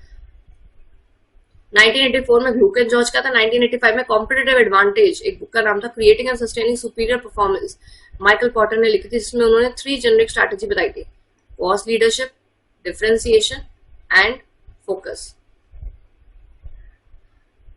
1985 में कौन सी बुक आई थी? कॉम्पिटिटिव एडवांटेज वाली, creating and sustaining new superior performance, किसने निकाली लिखी थी? Michael Potter. उस बुक में उन्होंने किस चीज का जिक्र किया था? स्ट्रैटेजिक ऑल्टरनेटिव में 3 स्ट्रैटेजिक ऑल्टरनेटिव्स का, cost leadership, focus and differentiation. Cost leadership में मिस्टर पॉटर बोल रहे हैं कि आप लीडर बनिए कॉस्ट के। जितना आप लीडर बनने का मतलब कि आपके पास कम से कम कॉस्ट इंकर करके आप बिजनेस करिए, लेस कॉस्ट। क्योंकि कॉस्ट में लीडर बनने का मतलब क्या, मेरे को सबसे कम कॉस्ट की पड़ती है प्रोडक्ट, ठीक है, उससे क्या फायदा मिलेगा? मेरा प्रॉफिट बढ़ेगा। तो कॉस्ट लीडरशिप बनिए, ठीक है। डिफरेंशिएशन मतलब डू समथिंग डिफरेंट, ठीक है। Differentiation is deemed to be successful when the company is able to fetch a premium price. अपने प्रोडक्ट के लिए जब आप एक अच्छा प्राइस फेच कर लेते हैं कस्टमर से, दैट मीन्स आप सक्सेसफुल है। तो डिफरेंशिएशन इसी चीज में वर्क करता है कि आप कुछ डिफरेंट करिए जिससे आप अपने ब्रांड को एक्सेलेंस दे सकते हैं। जैसे मर्सिडीज बेंज है, Mercedes company know that everybody cannot afford their car, but whatever they are selling at a premium price, maybe it is bought by only few class of people, but they are able to fetch a premium price. चाहे साल की 10 गाड़ियां बेचे, but उनकी गाड़ियों का price ऐसे, right. Focus strategy बोलती है अपने नाइचे पे काम करिए। जैसे फर्स्ट क्राई अपने ही नाइचे पे काम करता है, अपने बेबी प्रोडक्ट्स पे काम करता है। They have a cost focus और डिफरेंशिएशन फोकस, या focus means to focus on particular group, right. उसके बाद स्टूडेंट्स कह रहे हैं एनवायरमेंटल इन्फ्लुएंसेस में बोल रहा है कि बिजनेस एक वैक्यूम में काम नहीं करता है, एक एनवायरमेंट में काम करता है। 2 प्रकार के एनवायरमेंट होते हैं, एक्सटर्नल, इंटरनल, ठीक है ना। उसके बाद कीथ एंड डेविस बोलते हैं बिजनेस एनवायरनमेंट एग्रीगेट है। व्हीलर बोलते हैं total of all the things. Arthur and Weimer बोलते हैं it is encompasses the climate set of economic conditions. Keith and Davis बोलते हैं एग्रीगेट है। तो जब एग्रीगेट की बात आएगी तो कीथ एंड डेविस के बारे में आपको ध्यान आना चाहिए। बे और व्हीलर बोल रहे हैं total of all the things. Arthur and Weimer बोल रहे हैं क्लाइमेट और सेट ऑफ इकोनॉमिक कंडीशन जो बिजनेस को इन्फ्लुएंस करता है। जैसे क्लाइमेट एक कंडीशन है जो बिजनेस को इन्फ्लुएंस करता है, दैट इज बेसिकली एनवायरमेंट। तो बिजनेस एनवायरमेंट है क्या? वो सारे फैक्टर्स जो बिजनेस को अफेक्ट करता है, दैट इज बिजनेस एनवायरमेंट। इनको स्टडी करना जरूरी है, yes, very much sure. Again, Davis aggregate, Wheeler total of all things, Weimer climate. Arthur and Weimer means climate और सेट ऑफ कंडीशन जो बिजनेस को अफेक्ट करते हैं। कीवर्ड्स याद करके जाइए, क्योंकि एग्जाम में आपको पूरी पूरी लाइन नहीं भी, आप कीवर्ड्स भी ध्यान रखेंगे, still you will be able to mark a correct answer. उसके बाद दो प्रकार के एनवायरनमेंट, एक्सटर्नल, इंटरनल। यहाँ पे आप देख सकते हैं एक्सटर्नल फैक्टर वो होते हैं जो बिजनेस के बाहर है, इंटरनल मतलब जो बिजनेस के अंदर है, value system, mission, organisation structure, corporate culture, human resource, employees, उनकी quality, labour unions, technology, resources, ये सब बिजनेस के अंदर, ये सब बिजनेस के बाहर है, बट इनको माइक्रो मैक्रो में डिवाइड करा गया। Micro means they are outside business but they are affecting single individual organisation, and macro external means they are affecting group of organization. Economic सारे बिजनेस को अफेक्ट करेगा, political, technology, demographic, natural, ecological, ये सारे industry को affect करता है। Supplier के पूरी इंडस्ट्री को अफेक्ट करता है। मेरा सप्लायर है, मेरे से फाइट हो गई, कॉन्ट्रैक्ट तोड़ दिया, तो मैं ही अफेक्ट होंगी, पूरी इंडस्ट्री तो नहीं होगी। कस्टमर्स मुझसे डिससेटिस्फाइड है, मैं अफेक्ट होंगी। मार्केटिंग मेरी खराब है, मैं अफेक्ट होंगी। कॉम्पिटिटर्स मुझे अफेक्ट करेंगे, पब्लिक्स मुझे अफेक्ट करेंगे सिर्फ। So micro macro both are external. Difference is micro affect single individual organisation, macro affect group of organisations. इनके बारे में एक्सप्लेन करके गए। तो अगर आप ये नहीं भी करते हैं तो रीड करने की बिल्कुल भी जरूरत नहीं है, आप आगे बढ़ सकते हैं सीधा, और you can only learn the keywords, only readable thing है। लेकिन एग्जाम से एक दिन पहले आप कर रहे हैं तो आपको एक एक लाइन रीड करने की जरूरत नहीं है। तो सक्सेसफुली हमने ये चैप्टर नंबर 11 जो है कंप्लीट कर लिया है, सॉरी चैप्टर नंबर 14, 11 तो introduction to management, chapter number 14 जो सबसे बड़ा चैप्टर था, स्ट्रैटेजी एनालिसिस एंड प्लानिंग, तो ये हमने कंप्लीट कर लिया है, राइट। तो ये सबसे बड़ा चैप्टर था, इसको हमने अच्छे से कर लिया है। ऐसे ही जैसे मैंने अभी आपको कराया है मोटे मोटे तरीके से। अभी हमने कितनी देर क्लास करी? डेढ़ घंटा हुआ होगा, अभी 1.5 घंटा हुआ होगा। तो 1.5 आवर्स में अगर हमने पूरा चैप्टर में इतने अच्छे सक्सेसफुली कर सकते हैं, तो आप सोचिए, वो भी सबसे बड़ा चैप्टर था, इसलिए मैंने सबसे पहले वो कराया। नेक्स्ट सेशंस में और आपको मैं इम्प्लीमेंटेशन, कंट्रोल और analysis of strategic HPSA revise कराऊंगी, सो दैट आप जस्ट ये वीडियो देखो और आपका रिवाइज हो जाए। बिकॉज अभी मुझे पता है you have load of subjects, you have to revise, learn, you have to open up books, right. So this is very much possible that in few and other days I'll get chapter number lesson number 15 and 16 together. 15-16 together हो जाएंगे and इसकी भी revision मैं आपको कराऊंगी। देखिए, अगर आपको विश्वास नहीं है तो आप देख सकते हैं 15 का मैंने आप यहाँ पे मार्क, विश्वास मत करिए, शायद दूसरी बुक में मैंने मार्क करा है, मैंने मार्क किया हुआ था कि कौन सी इंपॉर्टेंट लाइंस हैं, ठीक है। तो जो भी आज हमने करा है, स्वॉट किसने दिया था, टॉस किसने दिया था, वे रिच ने दिया था, वो चाहते रिच बनो, मैंने आपको जो जो चीजें बताई हैं, इन सबको प्लीज अभी ही तुरंत रिवाइज कर दो। ये वीडियो देखते देखते ही या इसके तुरंत बाद ही रिवाइज कर लो। आपका चैप्टर 14 जो सबसे बड़ा चैप्टर, सबसे मुश्किल चैप्टर है एसएम में, कंप्लीट हो जाएगा। इसके अलावा even if you have a doubt except of this, and please reach back to me. In case अगर मेरा रिप्लाई नहीं आता तो दोबारा मुझे पोक करो, हो सकता है टीचर से भी रिप्लाई छूट जाता है, ठीक है। तो कोई टेंशन की चीज नहीं है, आप दोबारा मुझे मैसेज कर दो, question mark use ma'am reply. क्योंकि होता है ना, मैंने ये चीज हर बार बोली है कि whenever a teacher, okay I will talk about my self, whenever I look up a chat, तो ऐसा होता है मैं टैप कर देती हूँ, क्वेश्चन देखती हूँ, मैं रिप्लाई करना चाहती हूँ वॉइस नोट से, बट मैं बैक कर लेती हूँ, maybe I am somewhere out, मैं रिप्लाई नहीं कर पाती, तो दैट गोज डाउन। और इतने चैट्स होते हैं तो आपका मैसेज नीचे चला जाता है, एंड देन आई फॉरगेट। सो आप एक बार क्वेश्चन मार्क दोबारा भेज देंगे तो फिर I will be able to revert you back on time. Okay guys, so very good luck to all of you. Again, a new session will come up with these 2 chapters, so stay there and revise with me another 2 chapters of SM 1 2 3 में कोई भी दिक्कत आती है, if you want me to take any particular topic from chapter 11 12 and 13, please let me know, I'll take that topic.